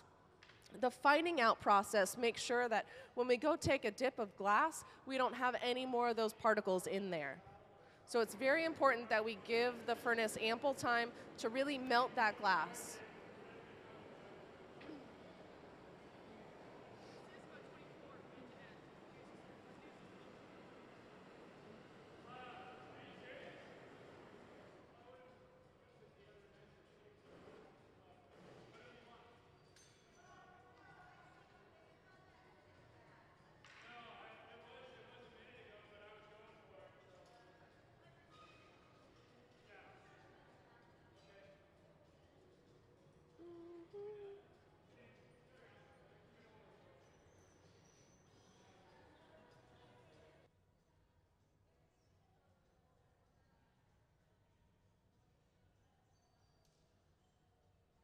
Work here constantly, and then like these bowls, do they go into the gift shop or what museum? What? So every year, the Museum of Glass has an annual auction and gala. Katherine Gray won a Coney Award, named as such because of our cone here at the museum. So she was begifted a residency. As part of that residency, she gets the accompaniment and the assistance of the gaffers here at the Museum of Glass. So you get the team with that residency. Nancy is here as a collaborator, a fellow gaffer, artist, friend. So every year in about October, the Museum of Glass does a call for artists, for people who are interested in having a residency here at the museum. That's another way to get a residency. And after a pool of judges comes together and decides who gets a residency or not, they determine whether you get a 3-day residency or a 6-day residency. And then you're able to come down to the museum, you get the Museum of Glass staff, and they help your dreams come true in glass. You do not need to be a glass artist in order to participate in our visiting artist residency. You just need to be creative and win. So we awarded 8 residencies out of a pool of 60 people. So it's pretty stiff competition. Another way that you can be involved in the Museum of Glass is something called Kids Design Glass. And it's one of our programs in order to get young people involved. Kids under the age of 12 are invited to submit drawings in order to potentially be made here at the museum. 2 are made.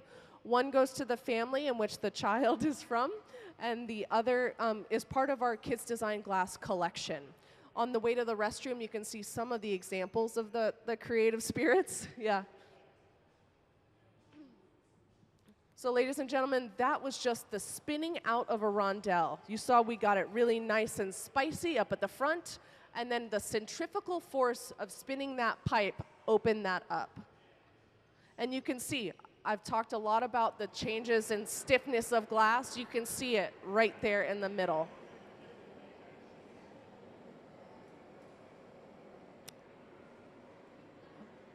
And I think I was right. I think the white is stiffer, which is why the white is sticking up more.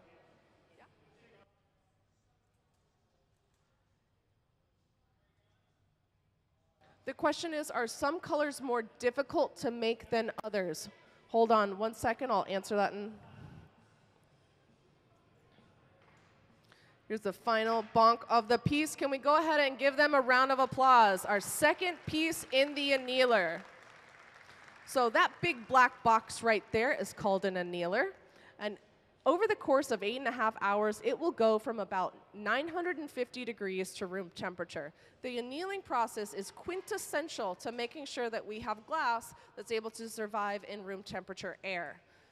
Glass doesn't like to be shocked. It doesn't like to go from really hot to really cold. So the annealing process is how we mitigate that. As far as making colors and the difficulties of that, we don't actually make color here in the United States. We import our glass color in the form of color bar, color frit, and color powder from Germany. There are 3 main distributors: Gaffer Glass, which used to be based in Portland, now in Germany, Kugler Color, also in Germany, and Reichenbach, also in Germany. So we import it in the form of color bar, which is this, frit, which are chunks of color bar that have been broken down, and then powder, which is frit that's been broken down even more. So as far as making it, I don't know. I only know one glass artist that makes their glass from scratch. His name is Mark Peisner, and he is in North Carolina. Does that answer your question? Cool. And if you're curious, Olympic Color Rods up in Seattle is a distributor for basically all of the glass. So you can buy it from there, and you can also buy it at Fifth Avenue Glass in Seattle. We are very spoiled here in the Pacific Northwest. We have a lot of resources for glass making. Some of you might be familiar with Dale Chihuly, who is from Tacoma. We have here at the museum the Bridge of Glass, which features a lot of Dale Chihuly's work. We also have the renowned Pilchuck Glass School up in Stanwood, Washington, also founded by Dale Chihuly.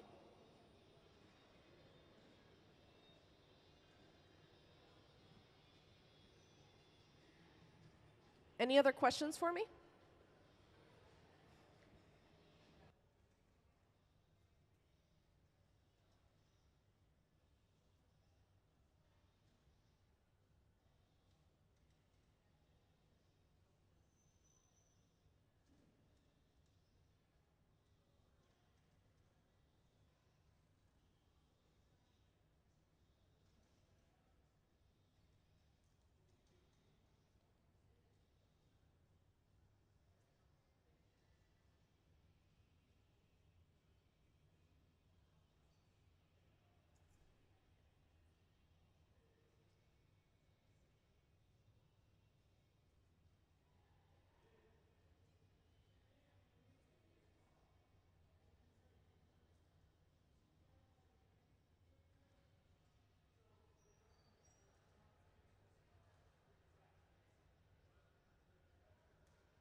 The question is about the glass and it changing from maybe a white color at its hottest to an orange to then finally arriving at its true color, which in this case is a blue. And it's all about the refraction index and the way we perceive the visual spectrum.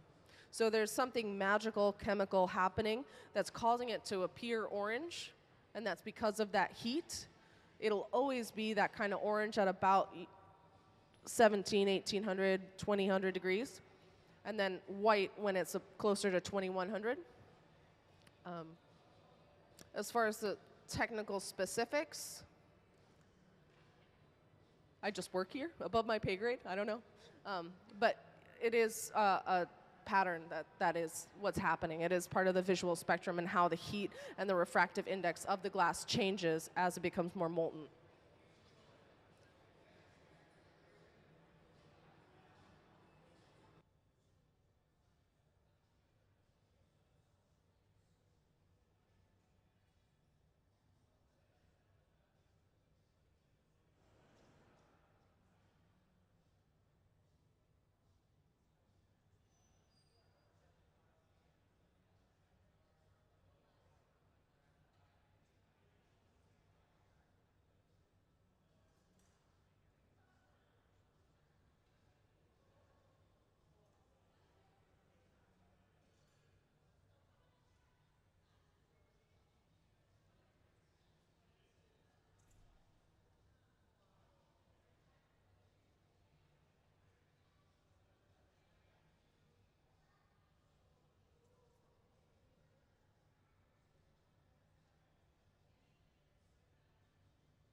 So over in the corner, you can see that Sarah is working on a stuff cup. Meanwhile, we've got our Marini pickup back on the pipe. So that Marini went from our kiln shelf in the form of little pucks to our plunger, which is how we picked up, onto a punty, and now it's back on the pipe, and we're able to manipulate it, and eventually that Marini will be stuffed into this stuff cup right over here. Can we go ahead and play the stuff cup slide, please?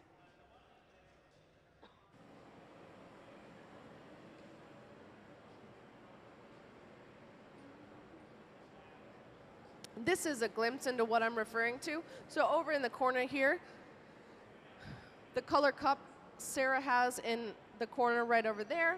And on the inside color Katherine Gray has over there.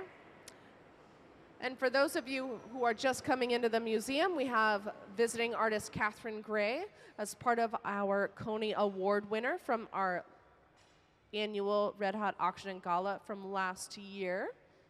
Can we go ahead and play her slides, please? Here's a glimpse into some of Katherine Gray's work. Very playful use of color and shadow. She's most known for her iridescence on some of her bowls and other shapes. She is our featured artist for this year's annual auction and gala, and our theme is iridescence. Some of you might recognize the name from Netflix's Blown Away series, where Katherine has been a judge the first 3 seasons.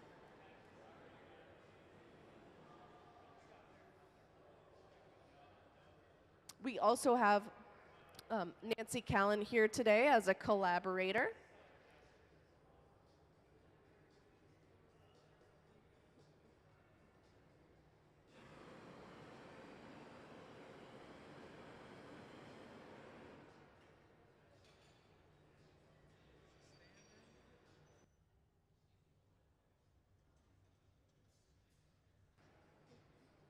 Does anyone have any questions for me?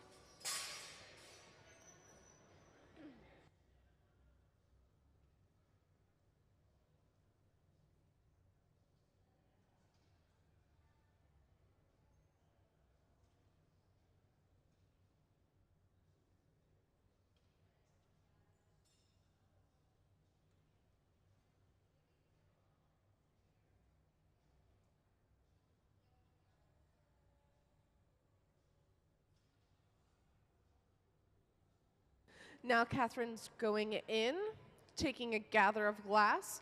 On the inside of that furnace, you can imagine there is like a honey pot. So we're taking our Marini on the end of our pipe, we're putting it into the pot of molten glass, and out we come. This is a strip gather, so we're gonna strip off any extra glass that we don't need. The idea is that the mass of glass Nancy and Katherine are working on right now fits inside the cup that Sarah's working on in the center bench.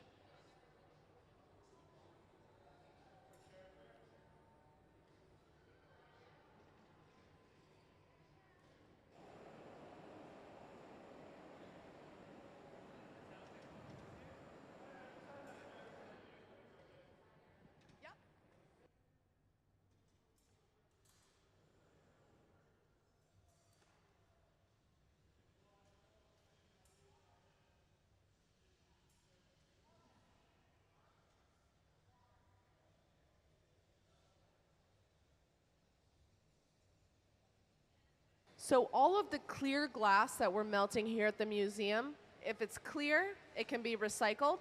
As soon as color is added, it can no longer be recycled because it can contaminate potentially our entire 1,000-pound furnace. So we strip gather into water to break up that glass so that when we throw it back into the furnace, it's smaller, more manageably sized chunks.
So now what's happening is we're getting our bubble nice and shaped correctly for going inside of our stuff cup.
The question is, do they have an image representing the piece that they're creating today?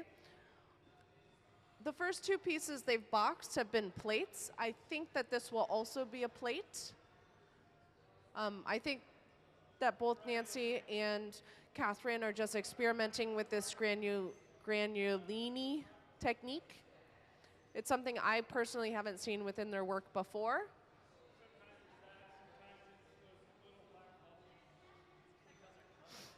So it's getting close to the time in which we're going to stuff the cup because Nancy's locked and loaded on the Marver. Katherine Gray has Kevlar gloves on, so it enables her to grab the glass and set it on this metal stand that has been preheated so that it does not shock the glass. Now Dave's got our Marini really nice and spicy and hot. Go in, let gravity do the work, let it stretch the bubble. Then we press the ends together and slowly expand the bubble and simultaneously push down so our sides touch and work all the air out the top. If we were to tag the side, we would trap an air bubble. We don't want to do that. Pro moves, everybody.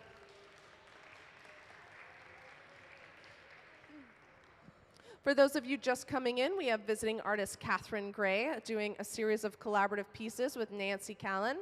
Nancy, you just saw stuffed that cup.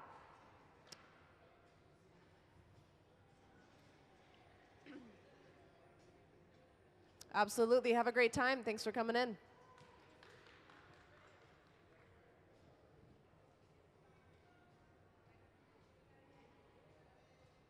Do we have any other questions?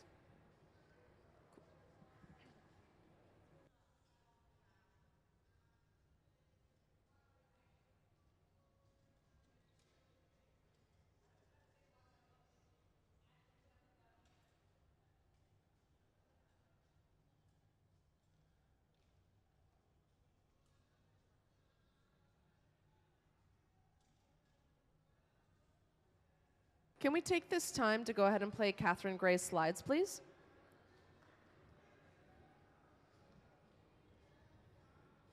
For those of you unfamiliar with Katherine Gray's work, here is a sneak peek into some of her previous art. You may also recognize her from Netflix's Blown Away series, where she has been a judge the last 3 seasons. Very playful use of color and light.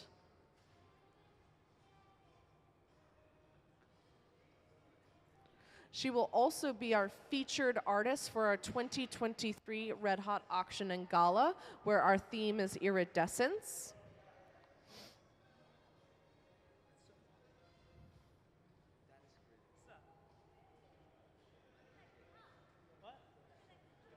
Here is an example of classic Katherine Gray iridescent pieces. You can see there's one on the table here. And she's also got a couple of bowls that were made previously that will then be that iridescence will be added secondary. Thanks.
The question is, what happens when glass falls into the reheating furnace?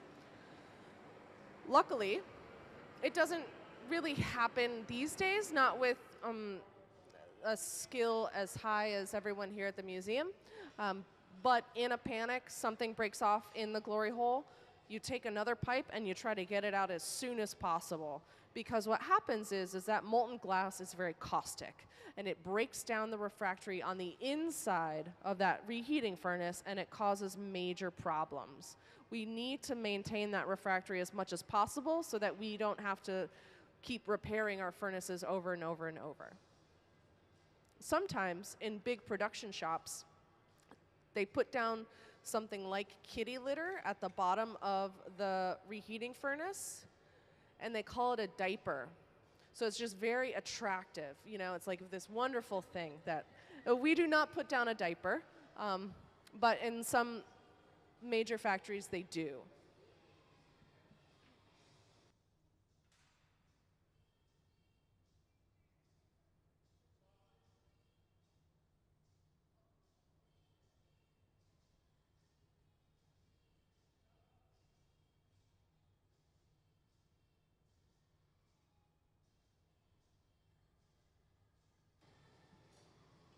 So in the center here, we do have a single bubble, but on the inside of that bubble, we have a bunch of different marinis that have been fused together, picked up on a plunger, and then put back on the pipe. On the outside of our layer of marini, we have put a stuff cup, which is solid color. It's on the surface.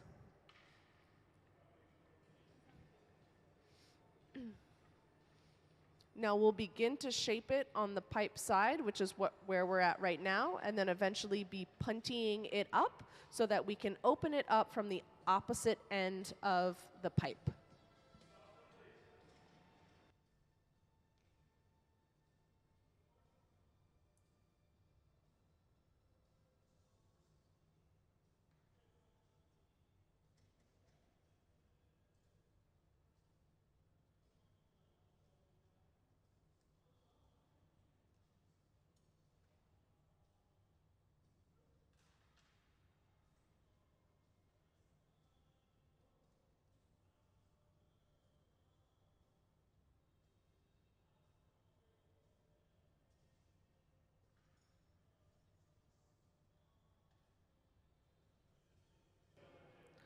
Here's another pro technique.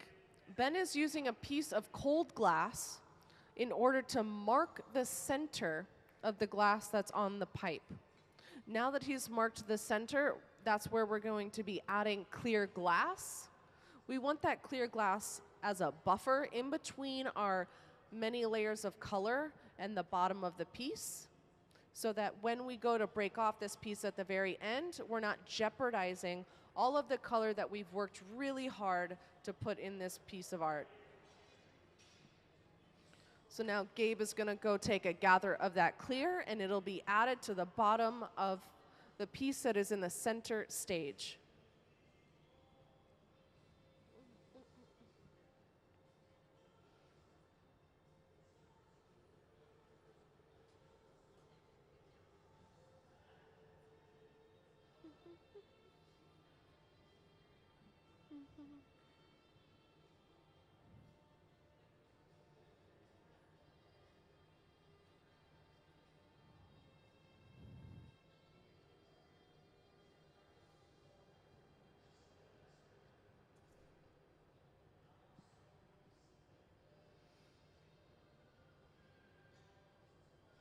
So that piece of cane that we used to mark the bottom, that basically put a bullseye into exactly where Ben wants that clear glass to be added.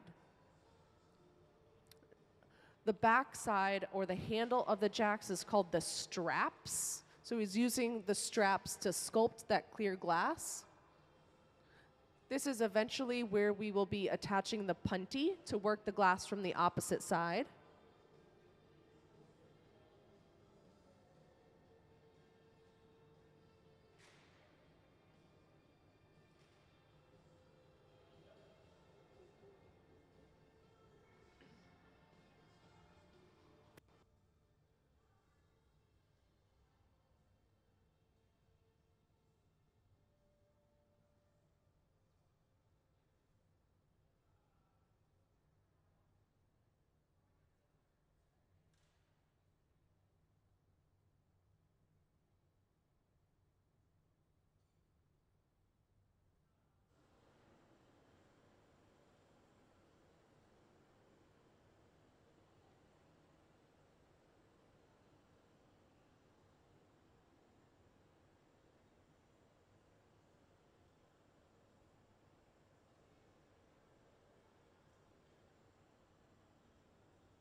So this right here is called puntying up. So we've made sure that our pipe and our punty are in one line. I know, it's amazing, isn't it? So that is thermal shock. That is one of the only times we actually want the glass to break.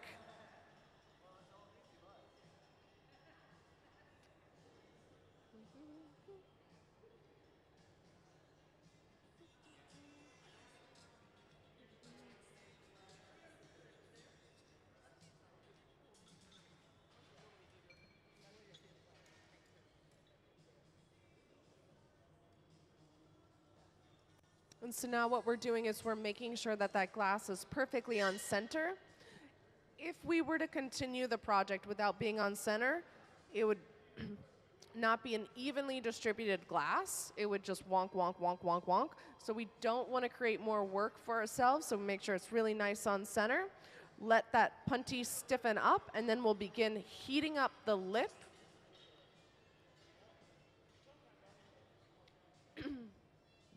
Meanwhile, Catherine and Nancy are loading up more color bar for after our lunch break.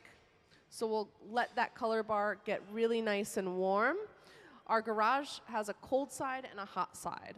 The cold side is farthest away from our ribbon burner and is at about 1,000 degrees. Our hot side is closer to about 1,500, and it is closer to our ribbon burner. The ribbon burner is located on the side that has the curve on this tool right in the center here.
So the piece that we're working on right now will eventually be a rondelle or a spun out plate. So what we're doing is we're beginning the process of opening that up.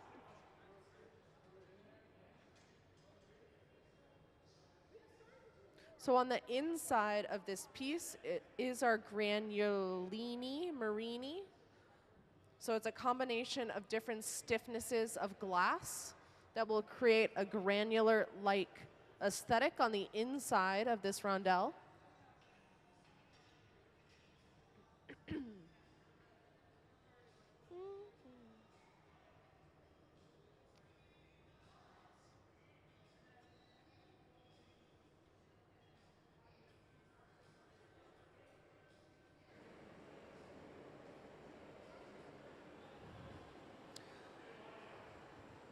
Now we're using that fluffy torch in order to build up that heat right where we need the glass to expand.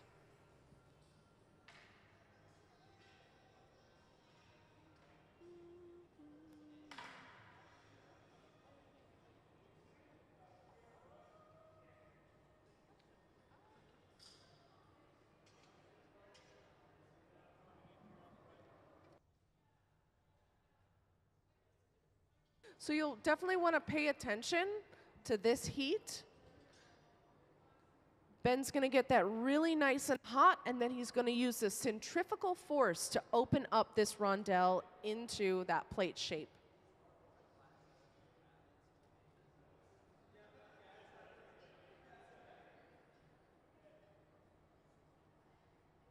Getting it really nice and spicy.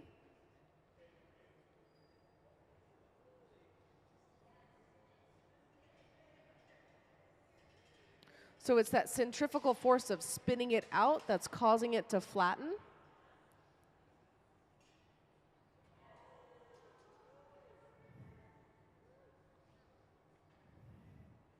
And remember, we're using that granulini, so we've got a lot of different textures happening on the inside based on the stiffness of the glass that was used in the marini. So we've got some really stiff stuff, some really soft stuff, so we're getting a lot of that texture.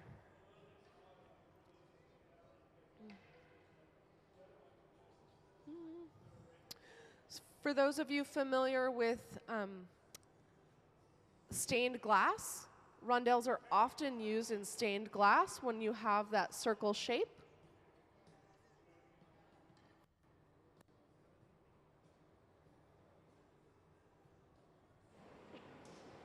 And now we're going to begin the process of flashing down the piece, excuse me, so that it's all about 1,000 degrees for when we put it in the annealer. So now we're building up that heat right on that punty. You can see Nick has been suited up, so he's got his Kevlar sleeves on, face shield, all so that he can go inside that annealer that's about 1,000 degrees and load this piece.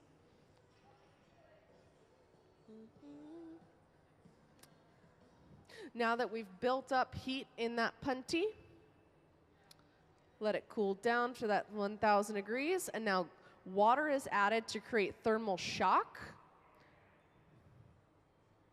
And where that water is added, the piece will break off that punty. Awesome. Can we go ahead and give them a round of applause? Visiting artist Katherine Gray collaborating with Nancy Callan here at the Museum of Glass.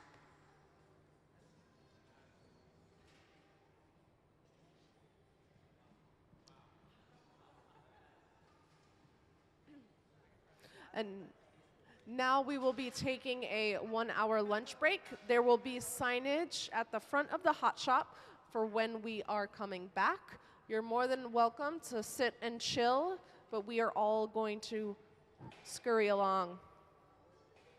Thanks everyone for coming to the museum.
Hello, and everyone, welcome to the Museum of Glass.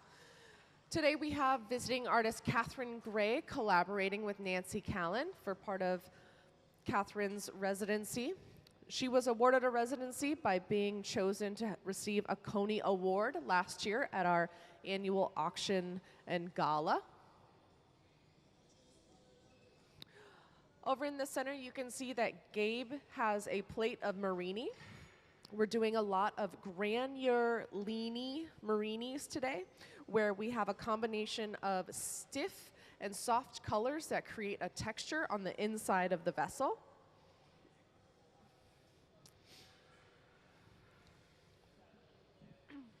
So now we're preheating our Marini over here.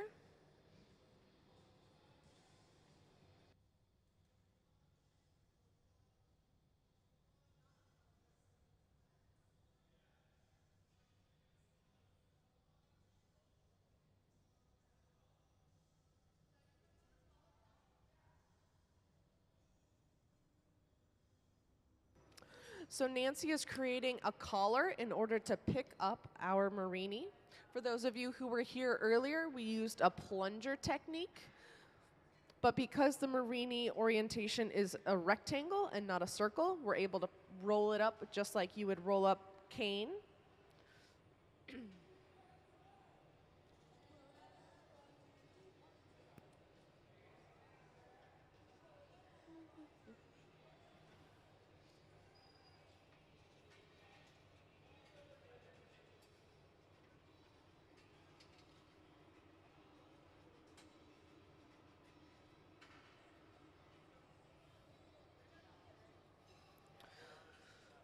So what Sarah's doing over here is she's attempting to squeeze out any of the air bubbles that form in between the Marini.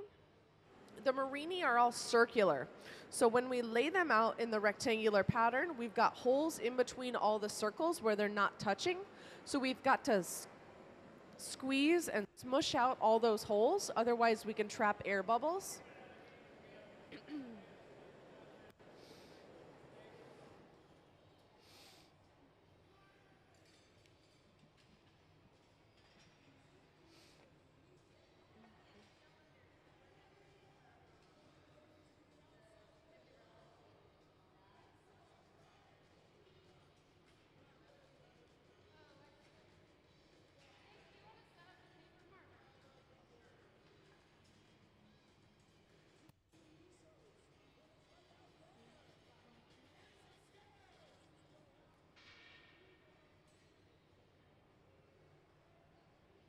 Over on the corner here, Dave is working on compressing a full bar of color. This will eventually be turned into what's known as a stuff cup. Can we go ahead and play the stuff cup slide, please?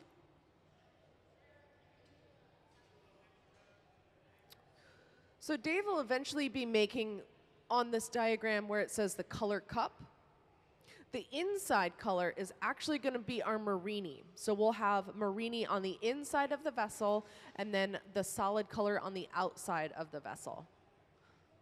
Thank you.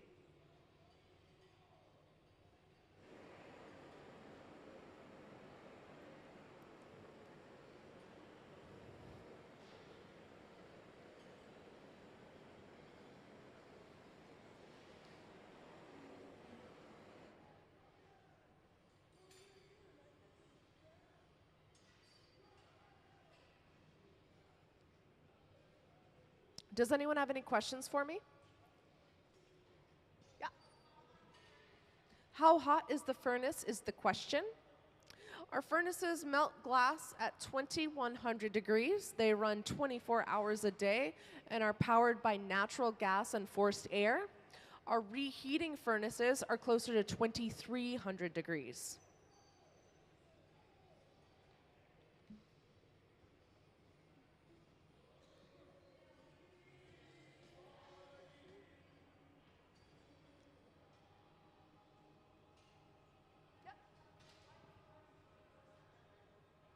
The question is, why do we run the furnaces 24/7? And I'd like to clarify. The reheating furnaces, also known as glory holes, we do not run 24/7. those we only run when we are actively blowing glass. Our furnaces, we run them 24 hours a day because if we were to shut them off, there's a chance we could crack the crucible. That crucible holds about 1,000 pounds of glass, and it's valued at maybe up to $2,500, just that pot. So it's a very expensive mistake to make.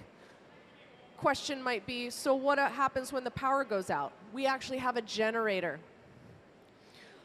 Sometimes that crucible that's holding that glass breaks anyway, just out of constant use. And glass, when it is molten, is a very caustic material. It breaks things down, especially when we're talking about temperatures up to 2350 is when we're doing glass casting. Our furnace is that hot.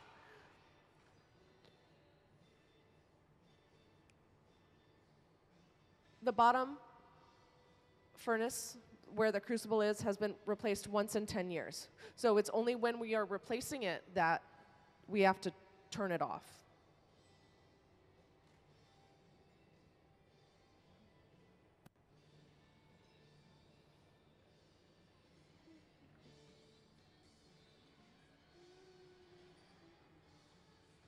Oh, I kind of want to get some vid.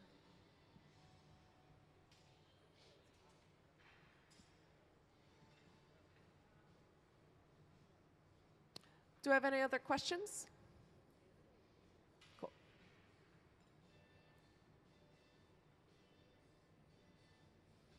So this squishing technique that Katherine is using here in the center is we want all of those marinis to be fused together. Because when we go to roll them up on our collar that Nancy is fabricating over there, we need to make sure that when we go to roll it up, we're picking them all up. So we're heating up those marinis on our kiln shelf using our pastorelli. That's the tool, that's the steel tool that we're using to go in and out of our reheating furnace. We need to get those nice and fused together, really nice and toasty, so that when we go to pick them up, we know they're all attached to one another.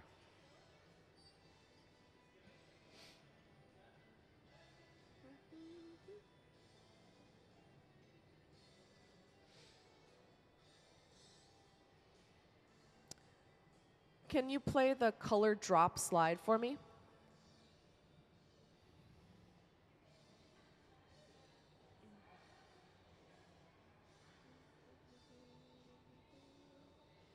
Over in the corner here, you've got Sarah with a solid bar of color that she's compressed down, and you've got Dave who has the clear glass bubble. So we're about to do a color drop over here to make that stuff cup I was referring to earlier. This is how we achieve color on the outside of our vessel.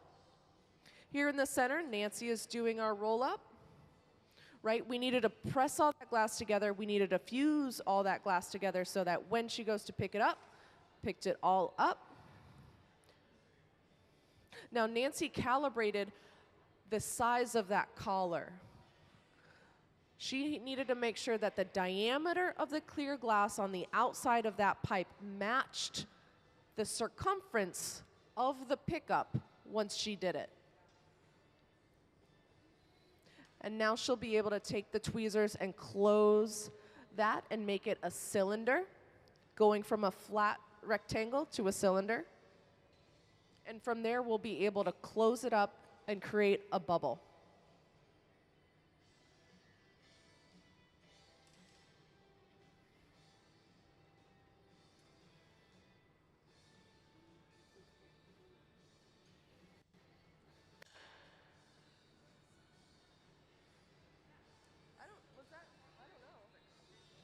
I don't know.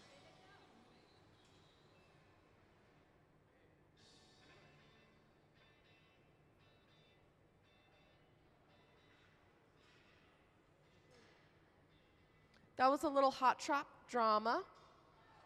We like to keep it interesting over here. What was that? What's that burning? Is a common question.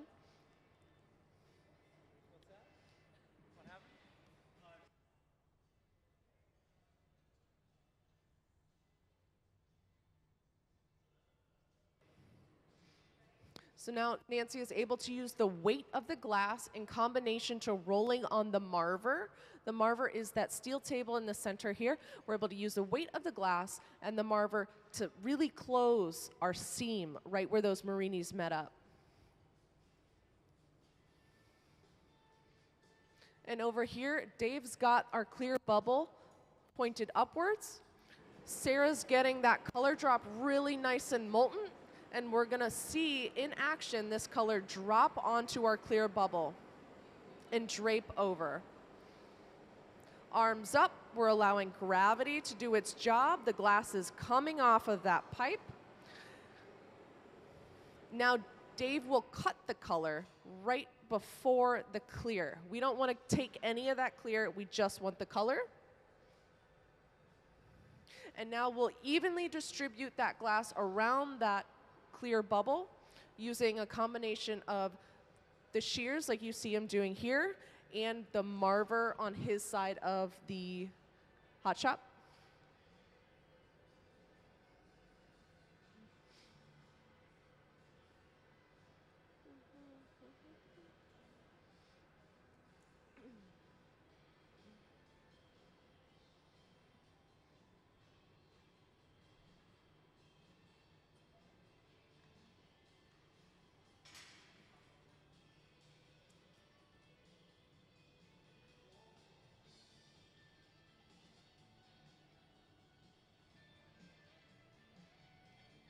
So over here we have Christmas morning happening. I know it's hard to tell it's Christmas, it's only March 31st, but Ben just cracked the annealer from yesterday. So all of the pieces that we make every day have to go inside an annealer, and we can't actually touch them or see them until the following day. So all the glass that was made yesterday just got cracked. It's always like Christmas morning because you finally get to see it. Over here on the table, you can see a couple of other vessels that Katherine has made previously in her residency here at the museum. And over here, we have an example of what the work looks like when it's been iridized, made iridescent. I'm not sure the English, yeah. Would anyone like to see Katherine's slides, get to see what her work looks like? Can we go ahead and play the artist slides, please? So here's an example of Katherine's work for those of you who are unfamiliar. She is living in LA and also teaching at San Bernardino. She was awarded this residency through her donation to the Museum of Glass during last year's auction and gala. Some of you may recognize her from being a judge on the Netflix series Blown Away the last 3 seasons.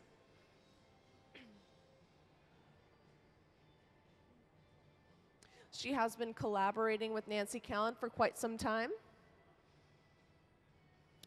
She has a very playful use of color, mixing transparencies and light. And right here is a perfect example of what she's most known for. Thank you.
Some of you might be wondering, hey, what are those bars over there? That's color concentrate. And right now, Katherine is choosing what color will be used to back this future cylinder. That Marini that you see Nancy's got right over there, that will eventually be a cylinder.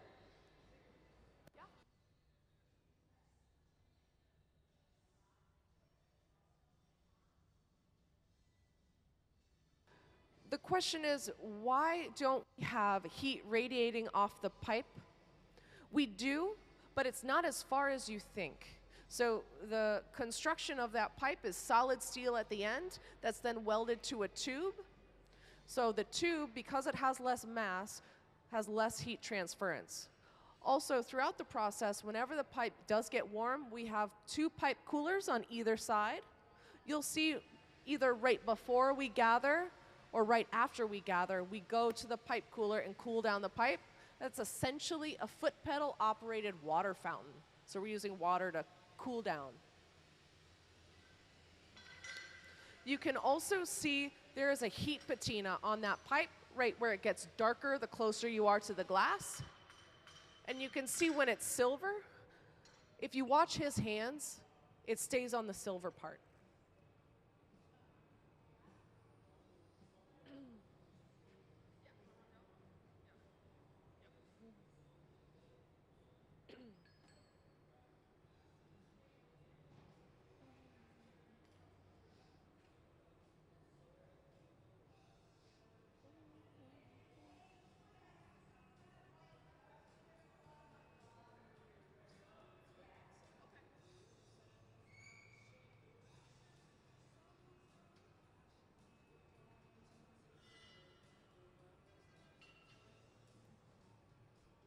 So what Gabe is doing in the center here is he is compressing all that marini together.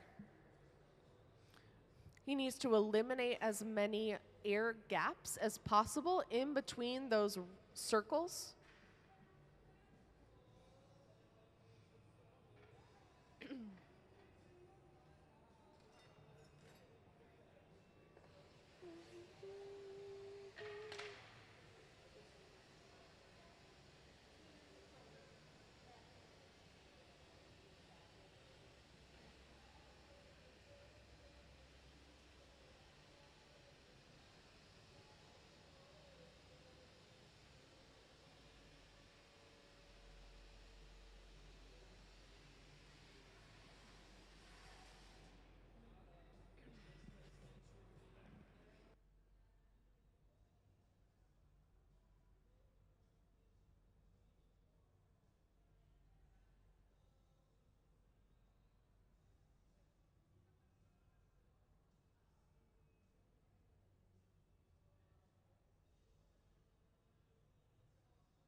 So this apparatus right here is called a garage.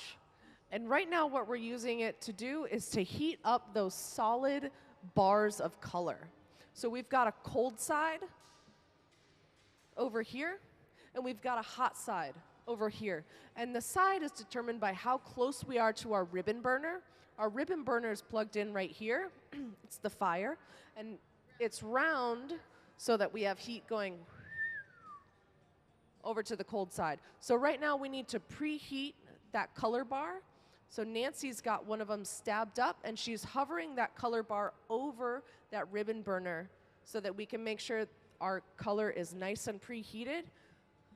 If we didn't preheat the color and we went straight into the reheating furnace, it would explode. So we want to mitigate that by preheating it nice and evenly. She scurried over to that reheating furnace and it didn't explode, so we're good to go. And this will eventually be incorporated into either this cylinder or the one after.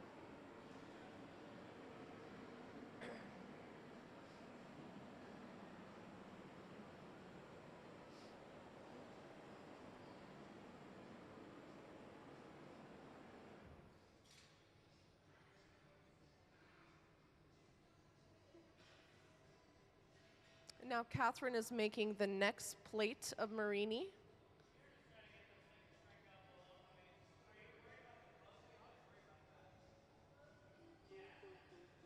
For those of you who can see, here's another one that's already laid out.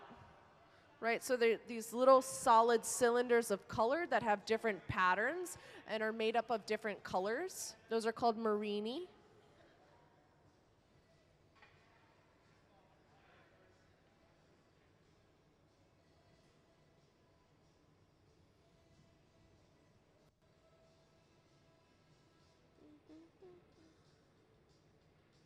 Anyone have any questions for me thus far?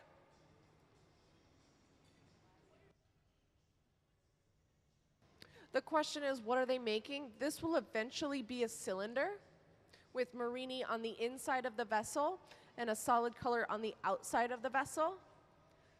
After that, it could just exist as a cylinder, but it could also be made into plate. So in order to make a plate, you take a cylinder, you cut it up the side, and then you flatten it out. For those of you familiar with stained glass, that's a commonly used stained glass practice in order to make handmade glass for stained glass.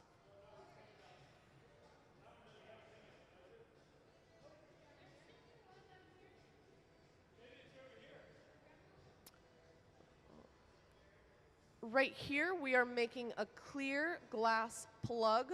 Right now, the vessel Gabe has a hole at the bottom, right? Because it was a rectangle that we picked up. And now we're making a plug to plug it up and seal it off. So Katherine got a fresh hot gather of glass from our furnace, put it on the table, and now it's sealed, good to go. So from there, we can start the process of blowing, expanding, and sculpting that Marini even farther.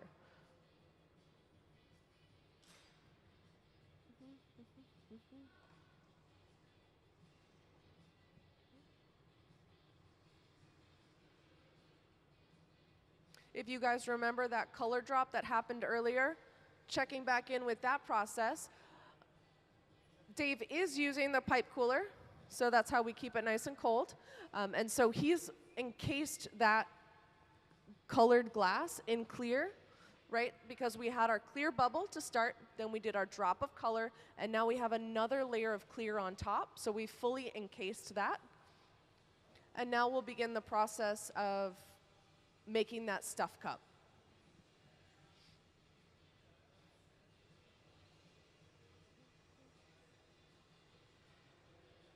And in true production style, Sarah has already picked up another full bar of color to begin another process of another piece.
So Dave is getting ready to take another dip of glass. So he's letting that glass that he's already gathered cool down. We want to do that so that all of the glass doesn't just fall into the furnace. So we need a nice cold core. Remember, that's relative because all of the glass on the floor has to be at least 1,000 degrees.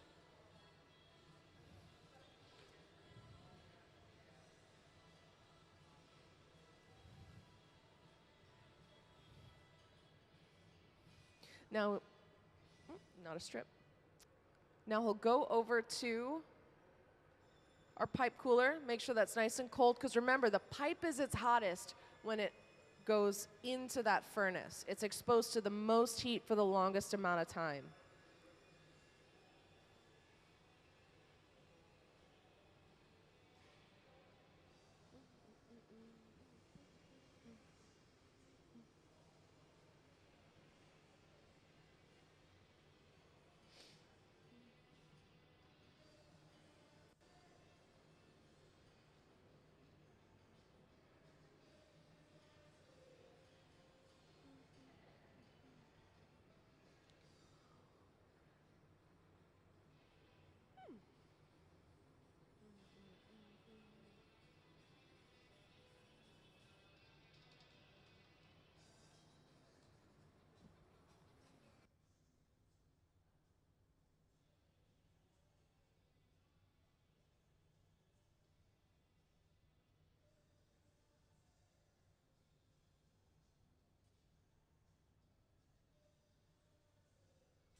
Now what's happening is we're compressing that bubble in the center, making sure that there are no air gaps, and getting that Marini to a shape that's going to be more conducive to taking a gather of clear.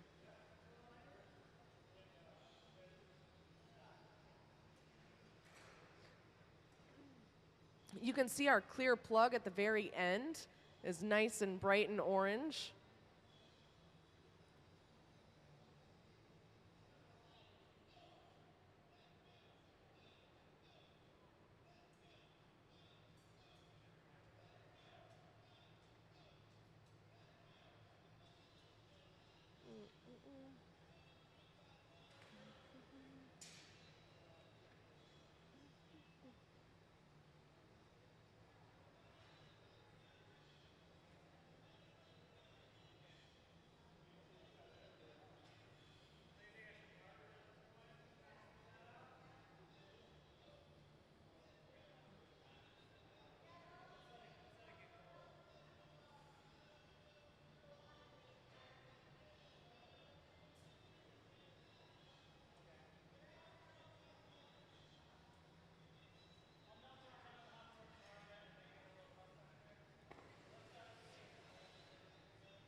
So what the collaborative duo are working on right now is a combination of stiff colors and soft colors.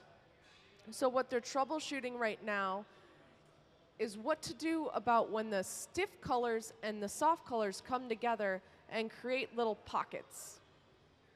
If we do nothing about the pockets, they're going to trap air. So we need to somehow make those stiff colors and those soft colors be friends, have no little recesses, and are able to take another gather of clear on top.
So they're about to heat up this glass over in the corner really nice and spicy.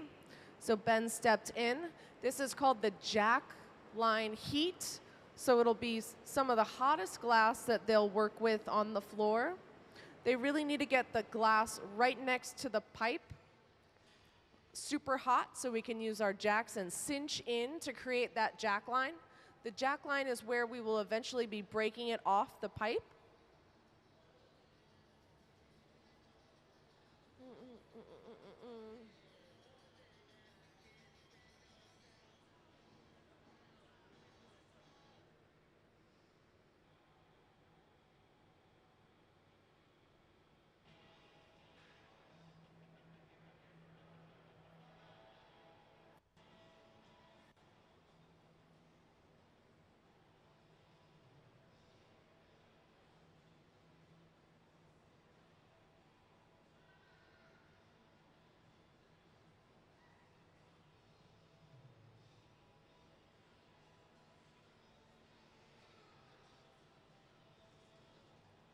Did you guys just see that?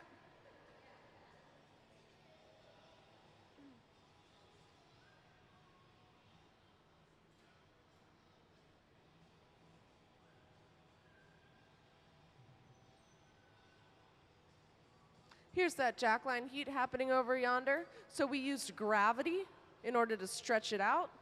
Use the jacks, cinch in that line. And now Dave is using a newspaper soaked in water to help shape that initial cup shape. We'll eventually be punting it up from the tip of that bubble.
Can we have eyes on Nancy?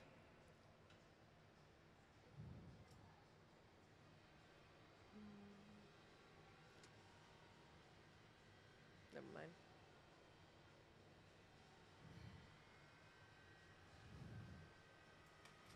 So what just happened here was Sarah brought a large mass of solid color, and Nancy attached it to her mass of solid color. So now we've got kind of a donut situation happening. And now those colors will be mixed together. It's a very different technique from the color drop and the stuff cup that we've been seeing a lot today. Now Nancy's using the marver, right, to squish that donut, evenly distribute that donut along that inside cylinder of solid color.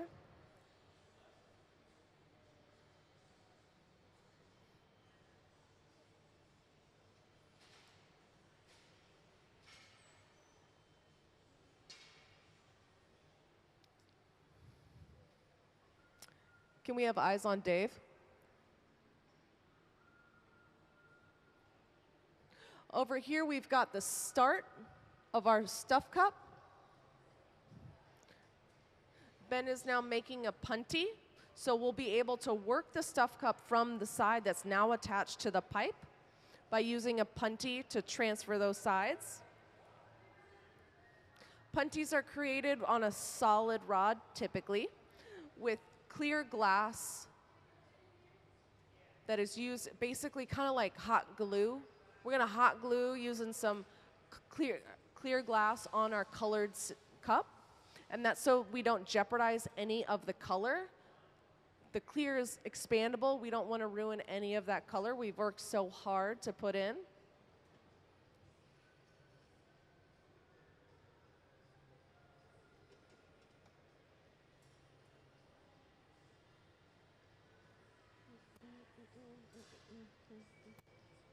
So now we've attached that punty. Dave is using his tweezers in order to make sure that it's on there super straight. He's putting in a minor jack line so that we are able to break it off succinctly later on. Meanwhile, we will add drops of cold water on the original jack line on the pipe side. That will cause thermal shock to happen, and we'll be able to break the piece off exactly where we want it to, in between the pipe and the glass.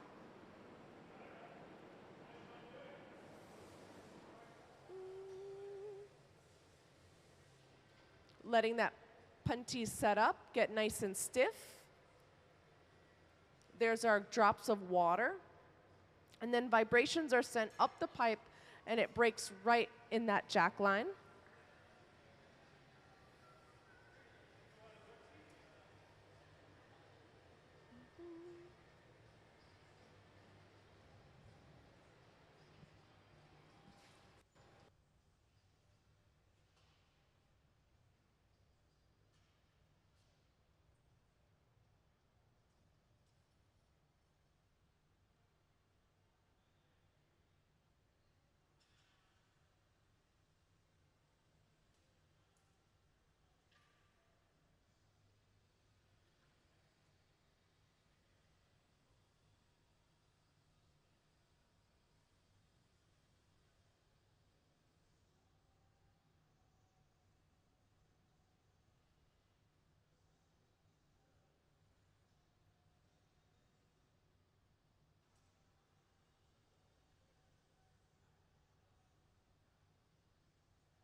So over in the corner, Dave's team has basically finished up that stuff cup.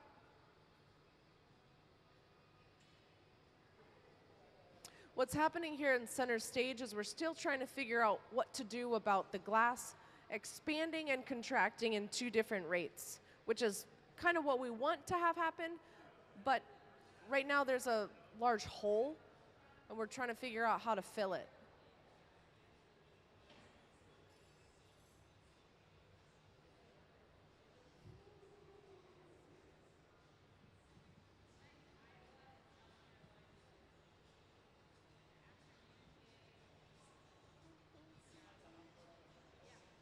Can we have eyes on Dave?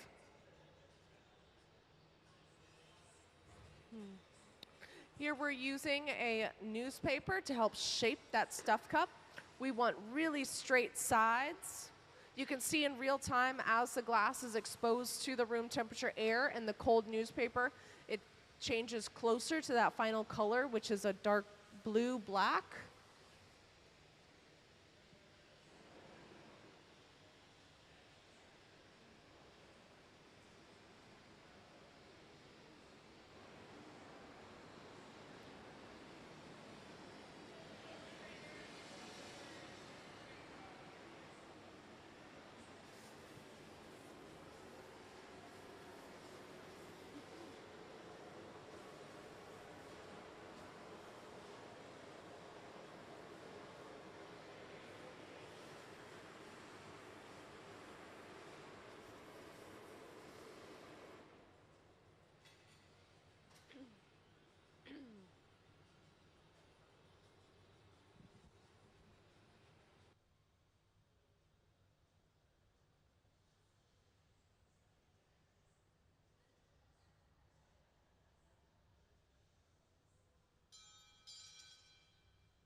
So you see that little bit that Nancy's been pulling off?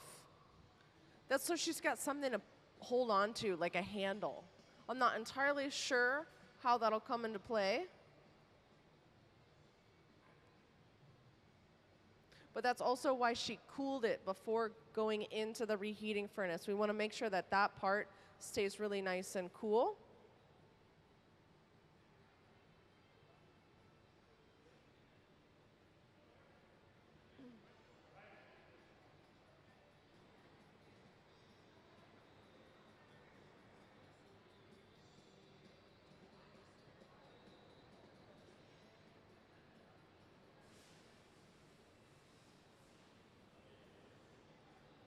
All right, so they're pulling Marini. So this is how we get those Marini chunks. So that is solid color. It's one color encased in another. And she's using that handle to hold on to the end and stretching it using gravity and heat from the glass.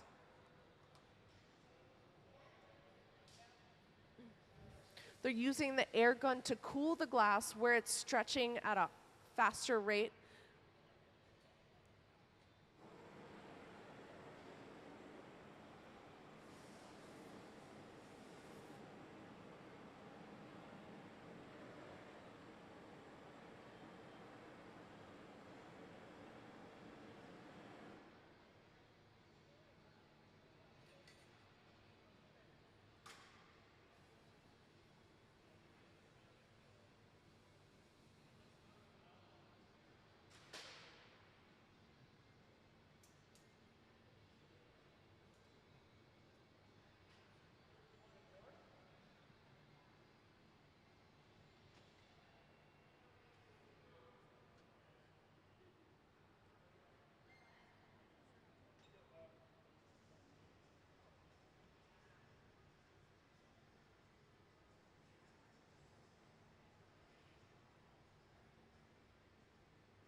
So Nancy is strategically using the cold air to cool down where it's stretched too far and to cool that very end. So again, she has a little nubbin to pull that marini.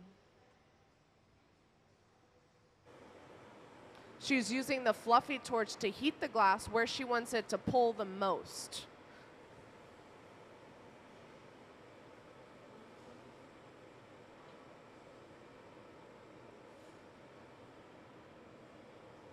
Meanwhile, in the center, Gabe is taking another dip on our original marini bubble.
So where the marini has gotten to be the diameter that Nancy likes, Katherine is cooling it down. The glass will always take the path of least resistance. So where it's hottest, it will move the most.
So this, ladies and gentlemen, is called a top-loading kiln. Into the kiln, that marini goes, and it'll eventually be annealed and then chopped into what you see here, these little chunks.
here we're taking another gather of glass.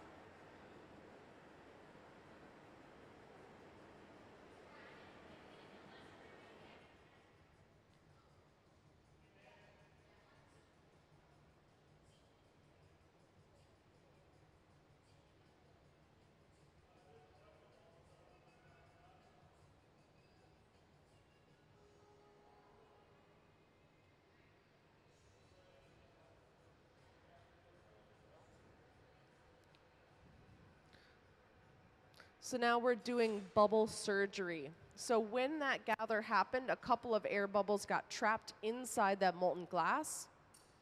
So now Nancy's pulling them to the surface and using her bubble shears to cut them out. Now where that happened, we've got some tool marks, so she's using the block in order to reshape the glass.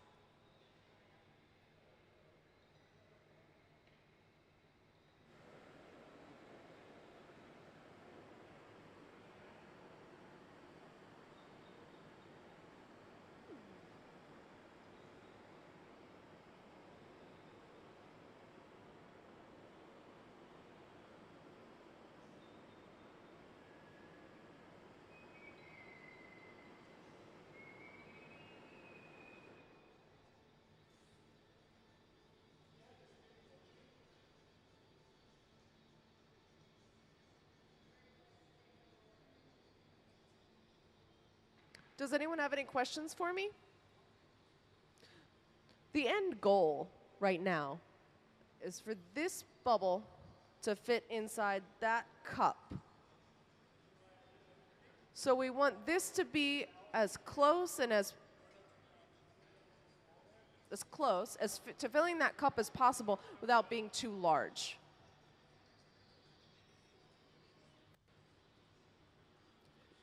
That stuff cup is pretty darn big, so we might do one more strip gather.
So the team is getting ready to stuff the cup.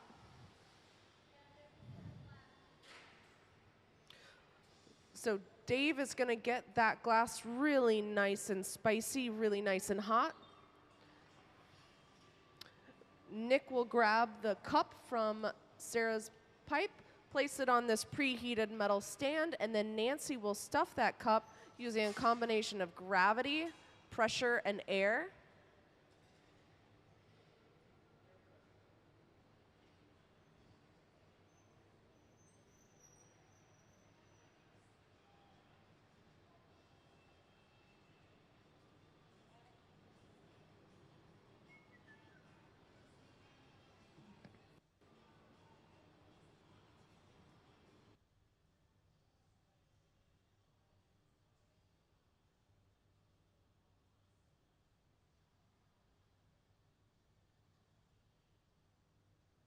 Right, so Nancy let the glass drop down.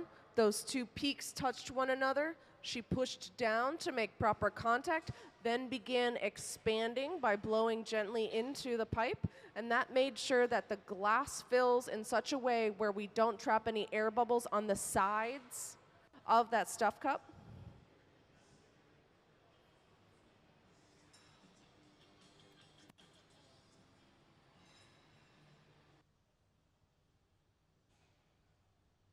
Now what we'll do is we'll begin marvering this combination of Marini and stuff cup in order to make sure that the seal between the two is really nice and succinct.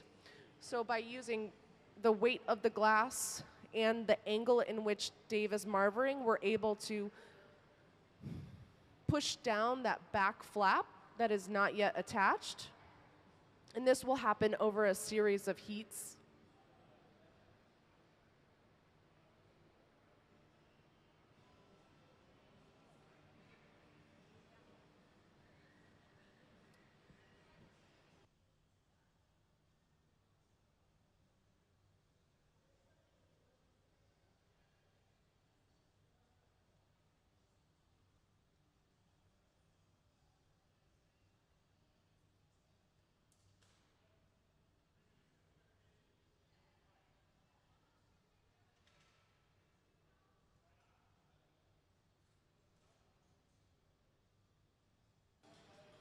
My guess was 15. Dave says somewhere between 15 and 18. But remember, because you're holding it at 5 feet out from your center of gravity, it weighs twice as much, right? So it's closer to 40 pounds.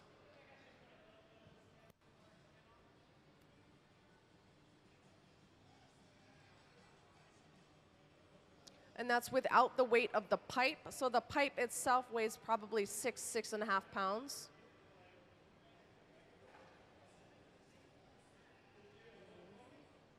So we're pushing about 50 pounds plus the fact that it's hot.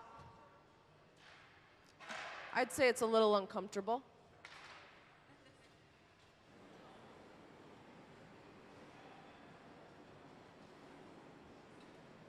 So now we're pushing down that back, right? We're using the fluffy torch to make sure that we don't lose a bunch of heat.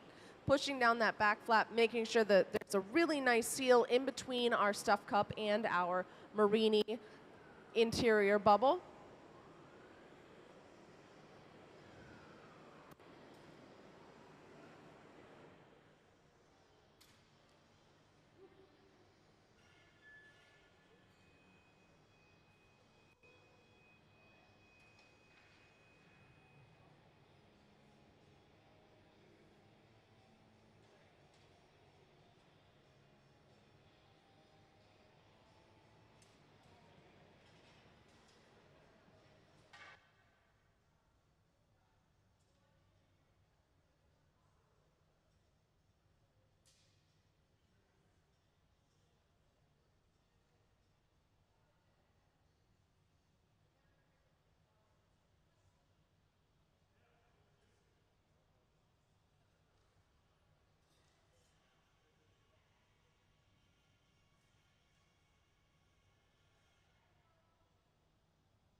So now what's happening in the middle is we're getting ready to put in that jackline heat.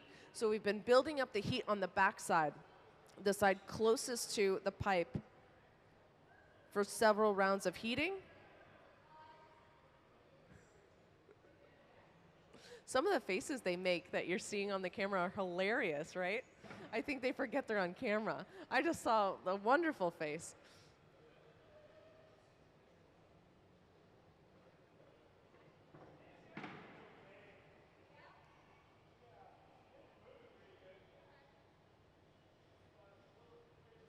That's definitely a jackline heat, because you can see the faster you spin, the hotter your glass gets. So Ben is spinning quite quickly. So when he comes out,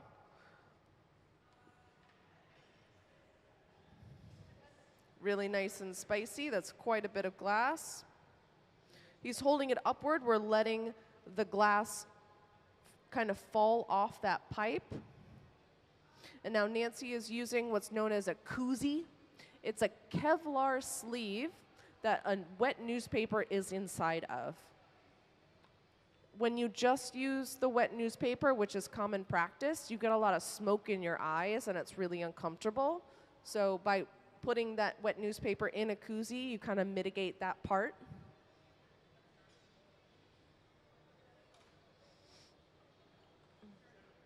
Now we're continuing to build up that heat on the pipe side.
Here's that jack line, right? Our jack line is where we cinch in the glass so that when we are ready to break it off the pipe side,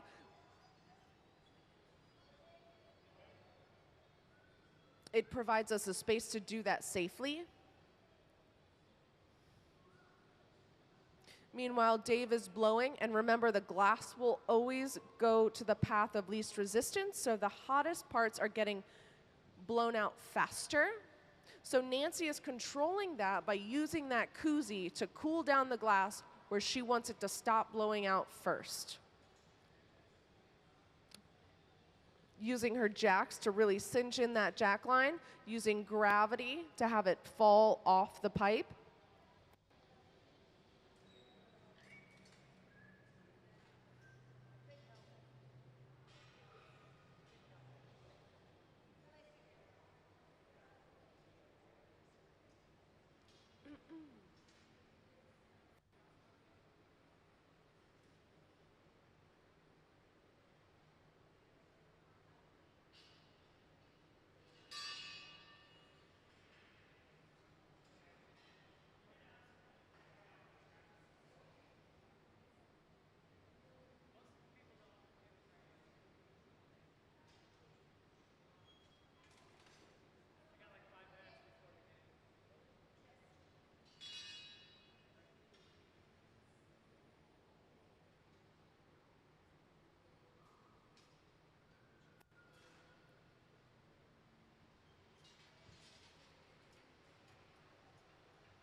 So that tool I just handed to Nancy is a caliper that's measured at 11 inches, thereabouts.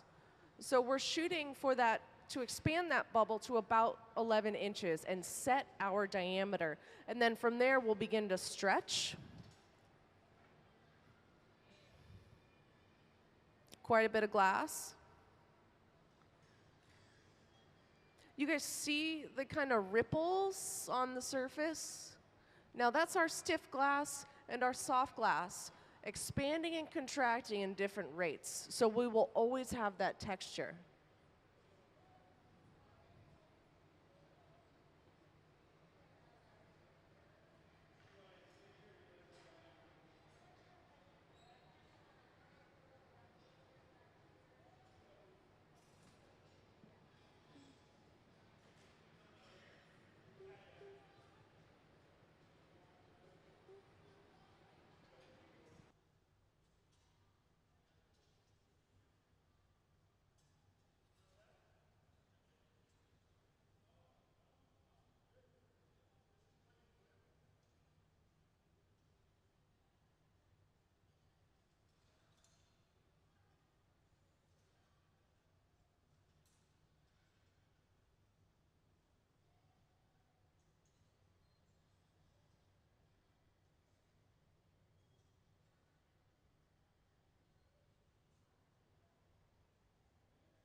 So the way that this will work is we'll get the part that's farthest from the head of the pipe set.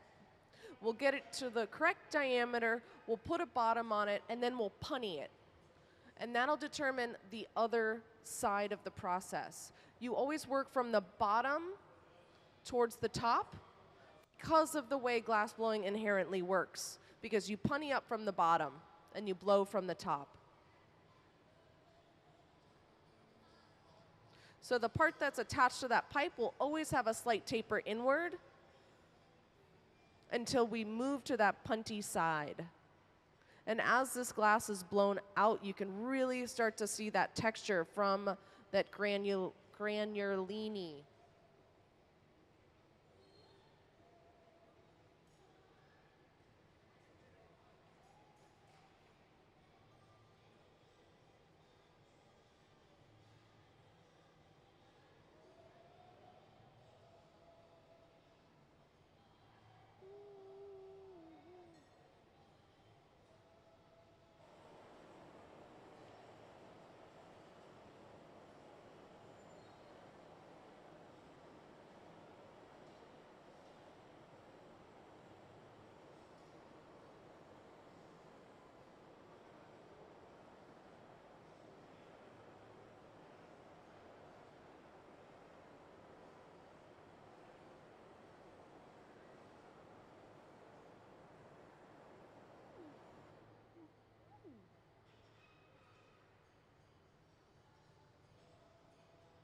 So now we're going to use this paper marver to help make that diameter consistent throughout.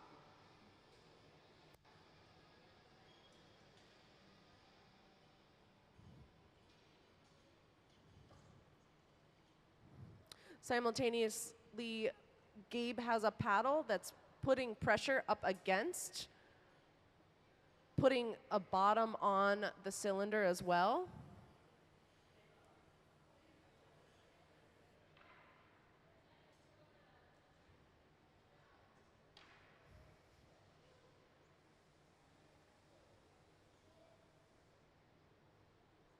I'd say that looks like a cylinder. Yeah.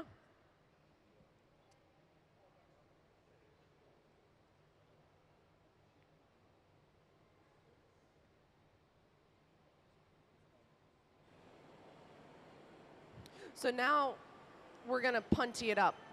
We're going to attach a piece of clear glass on a rod to the bottom side of this cylinder. You see Gabe just pulled that pre-made punty out of the garage. We're going to attach it to the bottom of the cylinder, and that will allow for us to open up the cylinder from the part that is now attached to the pipe.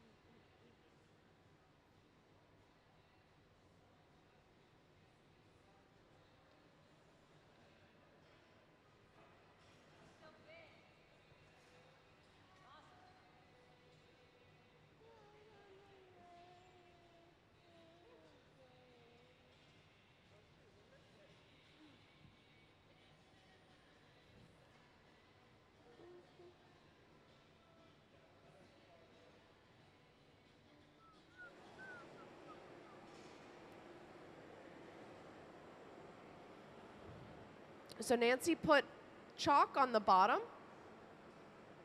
and that's essentially a bullseye for where we want that punty to go to make sure it's right in the center of that cylinder. Meanwhile, she's building up heat on the pipe side so that we can create thermal shock when we introduce water to that now preheated glass.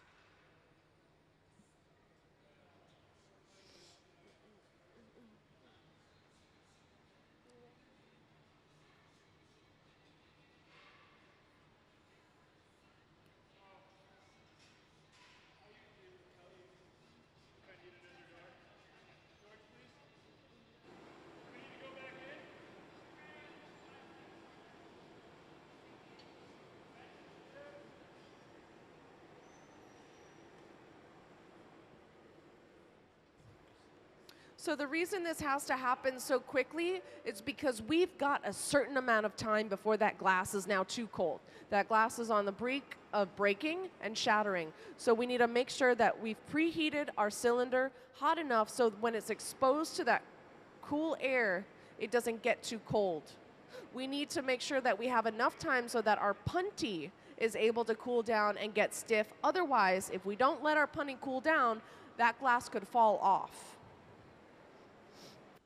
So now we're using that air gun to help cool off that punty. We've built up enough heat on the pipe side of the glass. Now Nancy's preparing to add our cold water to seal the deal, make that glass super upset. Gabe's gearing up to catch that glass. Ample water.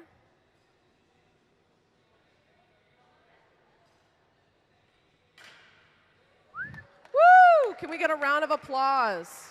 That is a lot of glass.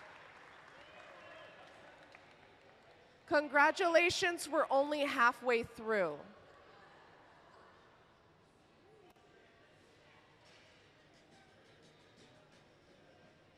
Now remember that punty is really hot, so we have a dance happening here with Gabe making sure that the rest of the glass stays hot enough that it doesn't crack while the punty is trying to cool down. We need that punty to stiffen up so we're not quite so crazy. Introducing the corn dog. Very technical and sophisticated tool here at the Museum of Glass. It is a wooden stick wrapped with newspaper. We are using that to make sure that we have, basically we're lifting up the pipe from the glass from the inside on the opposite side, so we're allowing that puntee to stiffen up. Because remember, we were pretty crazy before, and we need that glass to set up.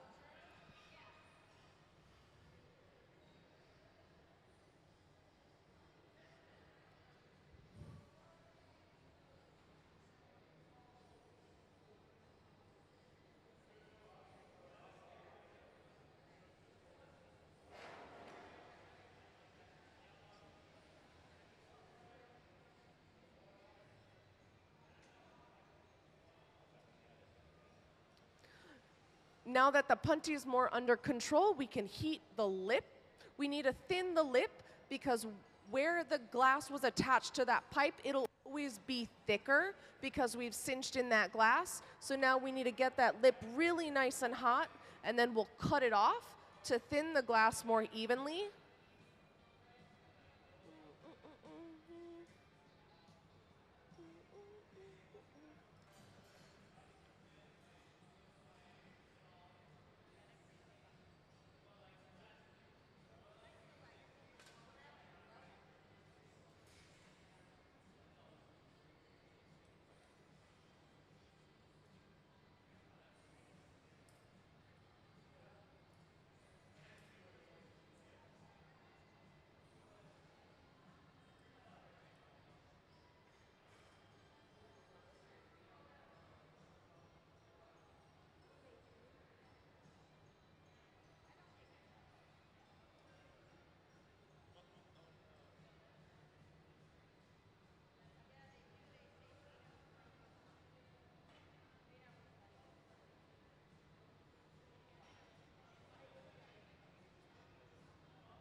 So when Gabe comes out, that lip is going to be really nice and orange in color.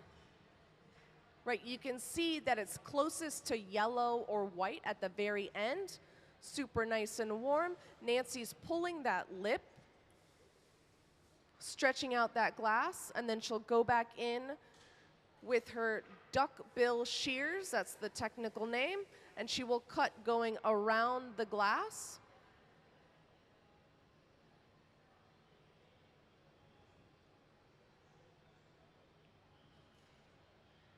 Now it's pro moves to do that in one heat. It's tricky to do because she has to go the entire diameter. If she weren't to go the entire diameter, she would have to do it again.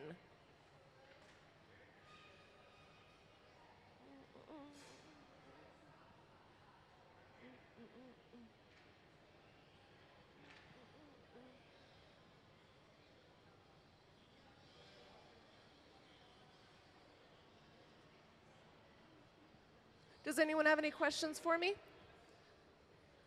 Cool.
So the tool Ben has right now is called a Sophietta. It's our way of blowing glass while it's on a punty rod. So he's essentially blowing it from the opposite end using a cone-shaped blowpipe.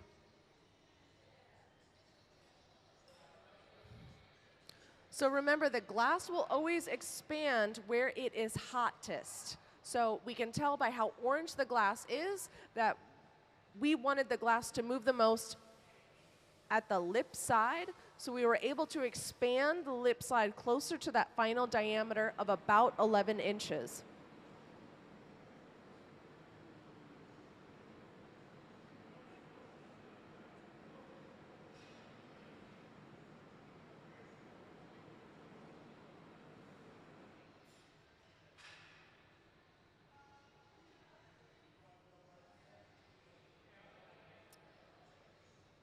Our fancy pantsy corn dog in full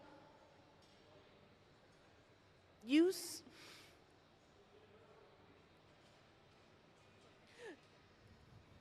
Now remember, we've got that mixture that we want. We've got that stiff glass and that hard glass combined together. So it's going to be a funny deal to try to open this up because you've got the texture on the inside.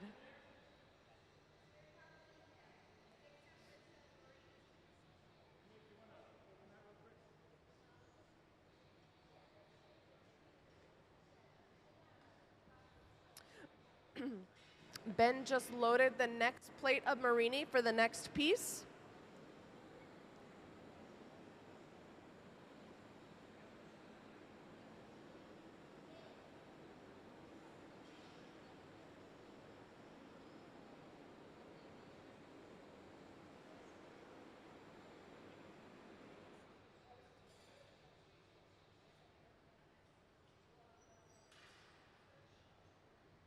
So here we've got some fancy teamwork happening where Nancy is applying pressure from the inside of the vessel to reach that 11-inch diameter. Meanwhile, Dave is on the outside making sure she doesn't go too far.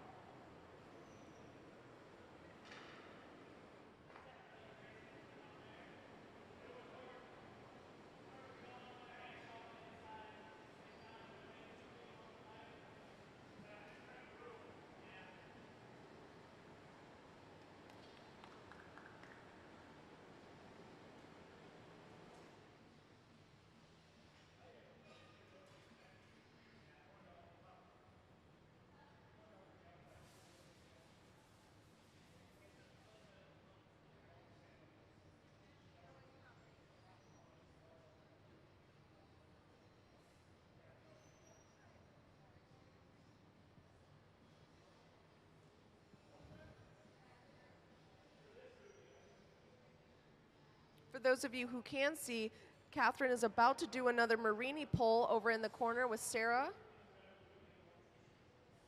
So she's got a stiff color in the center. She's got her soft color on the outside. And we are pulling long strands of solid color to then chop into our marinis.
For those of you who missed it, I was talking about how the glass has to stay a certain temperature, otherwise it'll crack. So when we're heating that cylinder inside our reheating furnace, the punty stays coldest longest because it spends the least amount of time in the fire. So we had a little bit of cracking near the punty, so you'll see they'll pay extra attention to that punty henceforth, which is why Dave has that hot torch right on that punty side. The part that is furthest into that reheating furnace will always get hottest fastest.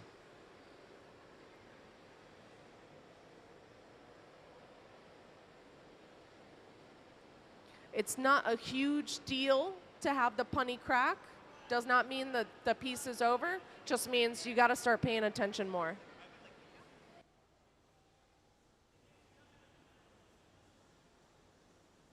The question is, what are the temperatures of the torches?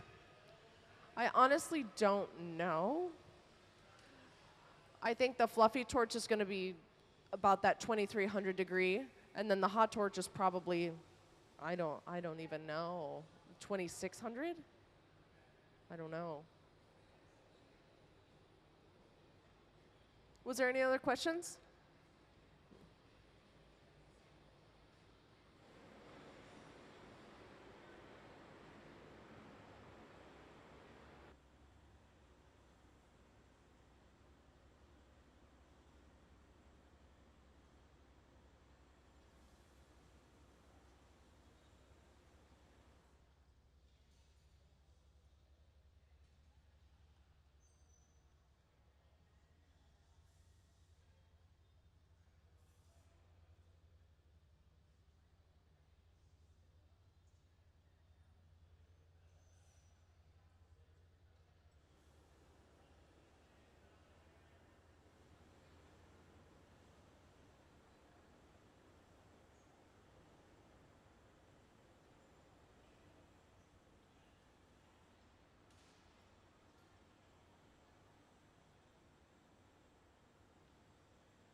So Nick has suited up, which means we're getting to the end of this cylinder. Now we're gonna start flashing down the piece. So that refers to going inside the glory hole or reheating furnace to even out the heat across the piece. Meanwhile, putting heat in that punty so that when it breaks right at that punty.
Now Nancy is going to add water right where we've already added heat, making the glass super upset. The glass is going through thermal shock right now.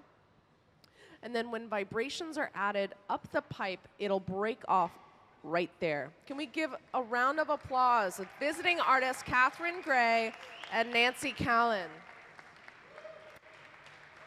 Into the annealer it goes, and over the course of 8.5 hours, it'll go about 950 degrees to room temperature. Can we go ahead and play Katherine's slides, please? So for those of you unfamiliar with Katherine Gray's work, here are some examples. She received this residency because she was a Coney Award winner at the 2022 Red Hot Auction and Gala here at the Museum of Glass. She is our featured artist for our 2023 Red Hot Auction and Gala with a theme of iridescence. You can see here, this is a classic Katherine Gray work where she incorporates this iridescent quality. Over here you can see a couple of works that Katherine has made during her residency. They're bowls with a darker inside and clear on the outside. Over here on this table you can see one that has the iridescence has been added to it. It's then sandblasted to give it a matte texture. For those of you familiar with glass, it is dichro that is added to her pieces.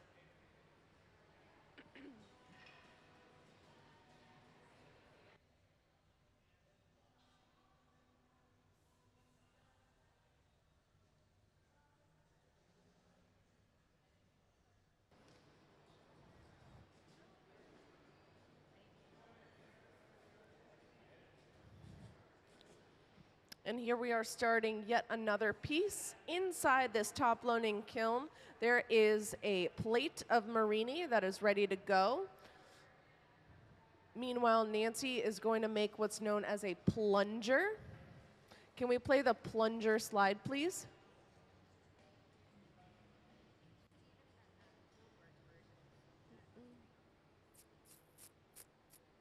So this is what that looks like. So in our top-loading kiln, we have our plate of our Marini. Nancy is beginning to sculpt the plunger.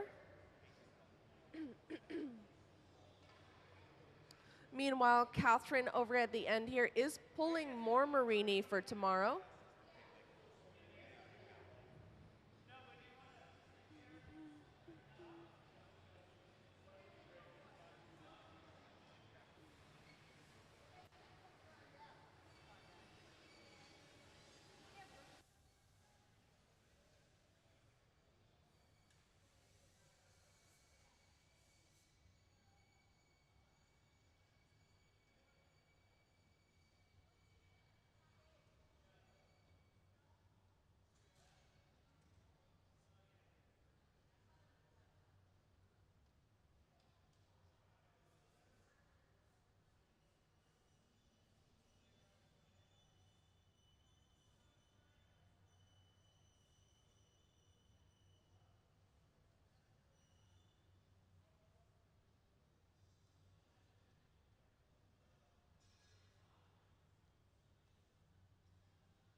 So now we've loaded our plate of marini onto our pastorelli.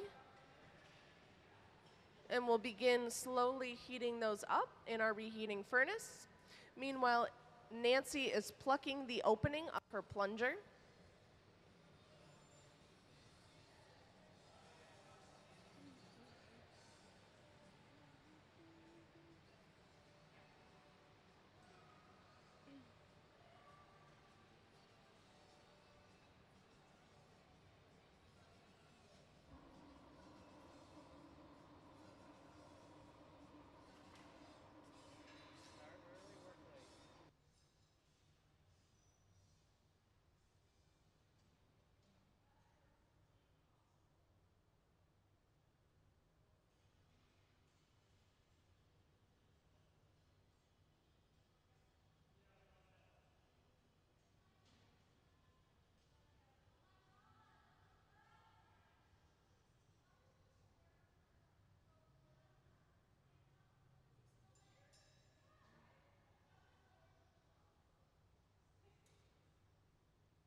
Right now, Sarah is using the fluffy torch in order to heat the top side of that marini. We need to get that marini really nice and warm and then squish it so we know that all of the marini is fused together. So when Nancy brings over that plunger, it all comes off that kiln shelf evenly.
For those of you just coming in, welcome to the Museum of Glass. Today we have visiting artist Katherine Gray collaborating with Nancy Callan. In the center we have our last marini pickup of the day. Sarah's working on squishing it, making it really nice and condensed. Over in the corner here, Dave has a clear bubble, and Ben has a color drop. We will soon be doing a color drop in order to make a stuff cup. This marini will be stuffed inside of a colored cup. Oh, I didn't even, okay, yep.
So what Catherine just did is she took a measurement of the general diameter of our pickup so that she could compare it to the plunger that Nancy is making over in the side.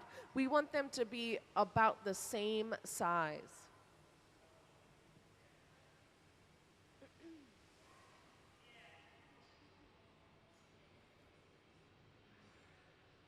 Now we're gonna get the Marini really nice and toasty.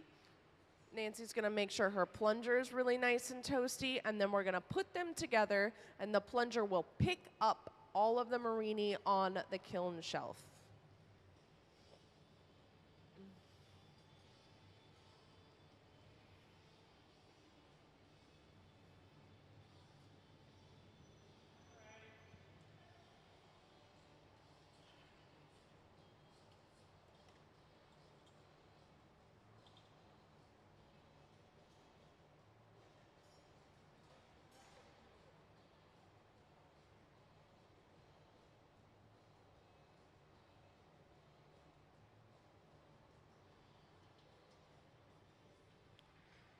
So did you guys catch that move where she went up and she didn't quite touch and then she spun it out?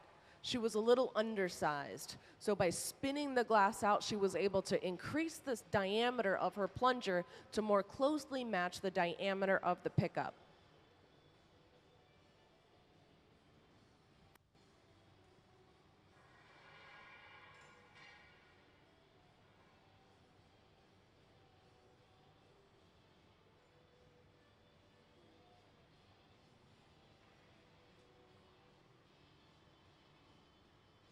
And now what we'll do is we'll begin compressing our Marini pickup so that we can get rid of all of those air holes. Marini, when you pick it up, are circular. So it's a bunch of circles all together. So you can imagine that there's all these holes in between all those circles. So now we have to compress all those holes so that we can have a vessel in which we can blow air into.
So what Nancy is doing is simultaneously closing those air gaps and shaping that bubble.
Now there was a little gap of air in between where we had our plunger and where we attached our marini. So right now we're working on sealing our vessel.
The question is, how hot is the reheating furnace? And it runs at 2,300 degrees Fahrenheit. Our furnaces melt glass at 2,100 degrees.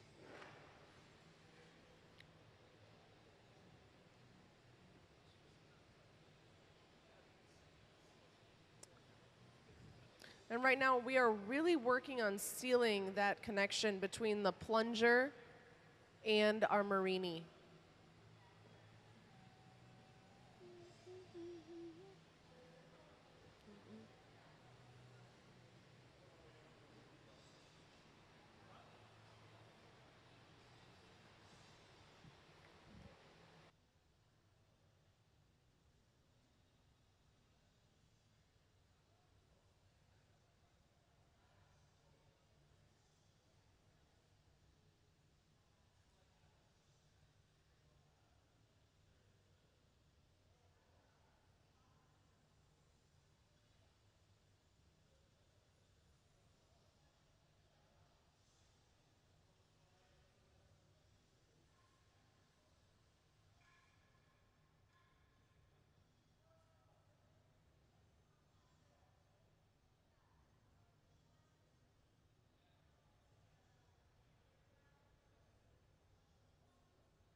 Can we have eyes on Dave?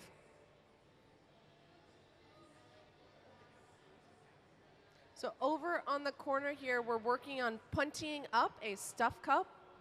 We will eventually be stuffing the cup made over on this corner bench with our marini here at the center. So now Sarah's made a punty. The punty is how we are able to work the glass from the opposite side. Dave grabs the punty with his tweezers and then makes sure that it's on there super nice and in center. Once that punty has a chance to set up, we'll be breaking it off the pipe side.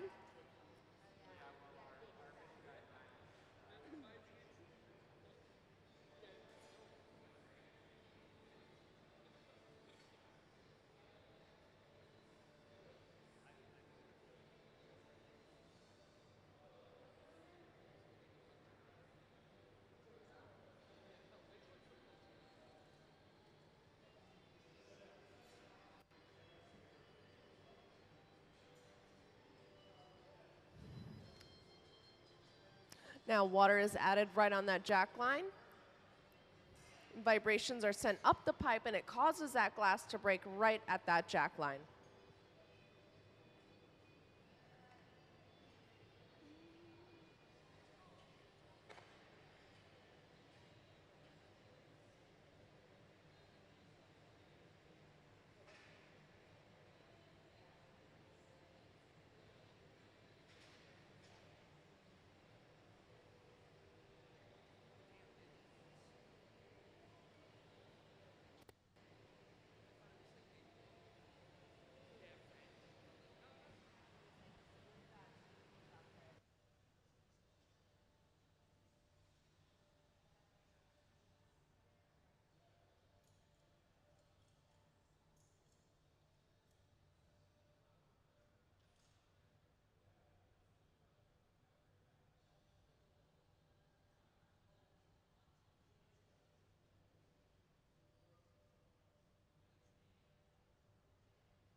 So now we've compressed that Marini plunger pickup, and we've got it puntied up, and we're about to make a collar to then attach it to another pipe. And this is all in order to be able to blow the Marini.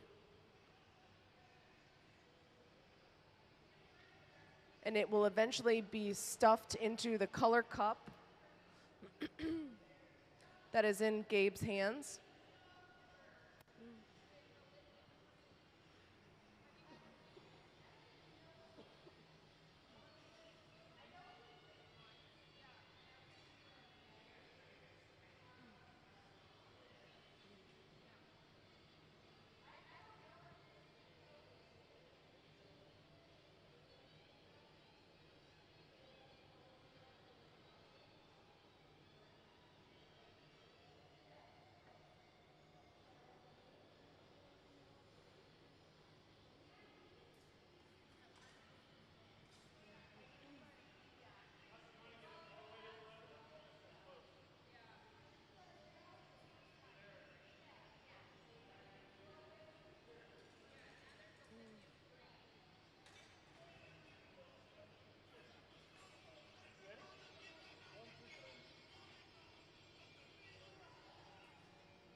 So those Marinis that were pulled were just taken out of our top loading kiln and put into our garage. We'll shut the doors and they will garage anneal, so slowly come down to room temperature. That way we can cut them into these little chunks and potentially use them tomorrow. So they'll look like little chunks like this of solid color. It's that Marini technique that's being used inside the center bubble.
So what we've done with this center Marini bubble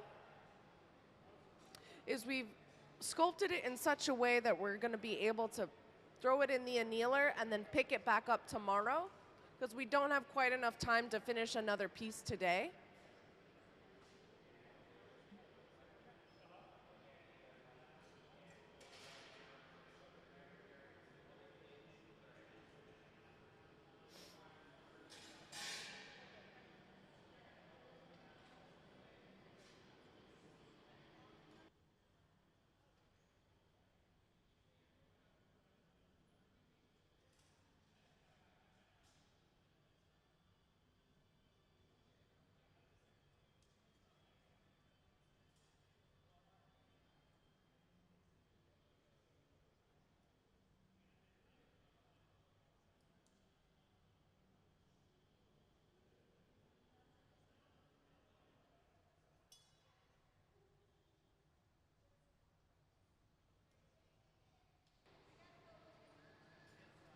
And into the annealer that goes, and over the course of 8.5 hours, that will slowly come to room temperature from about 950 degrees.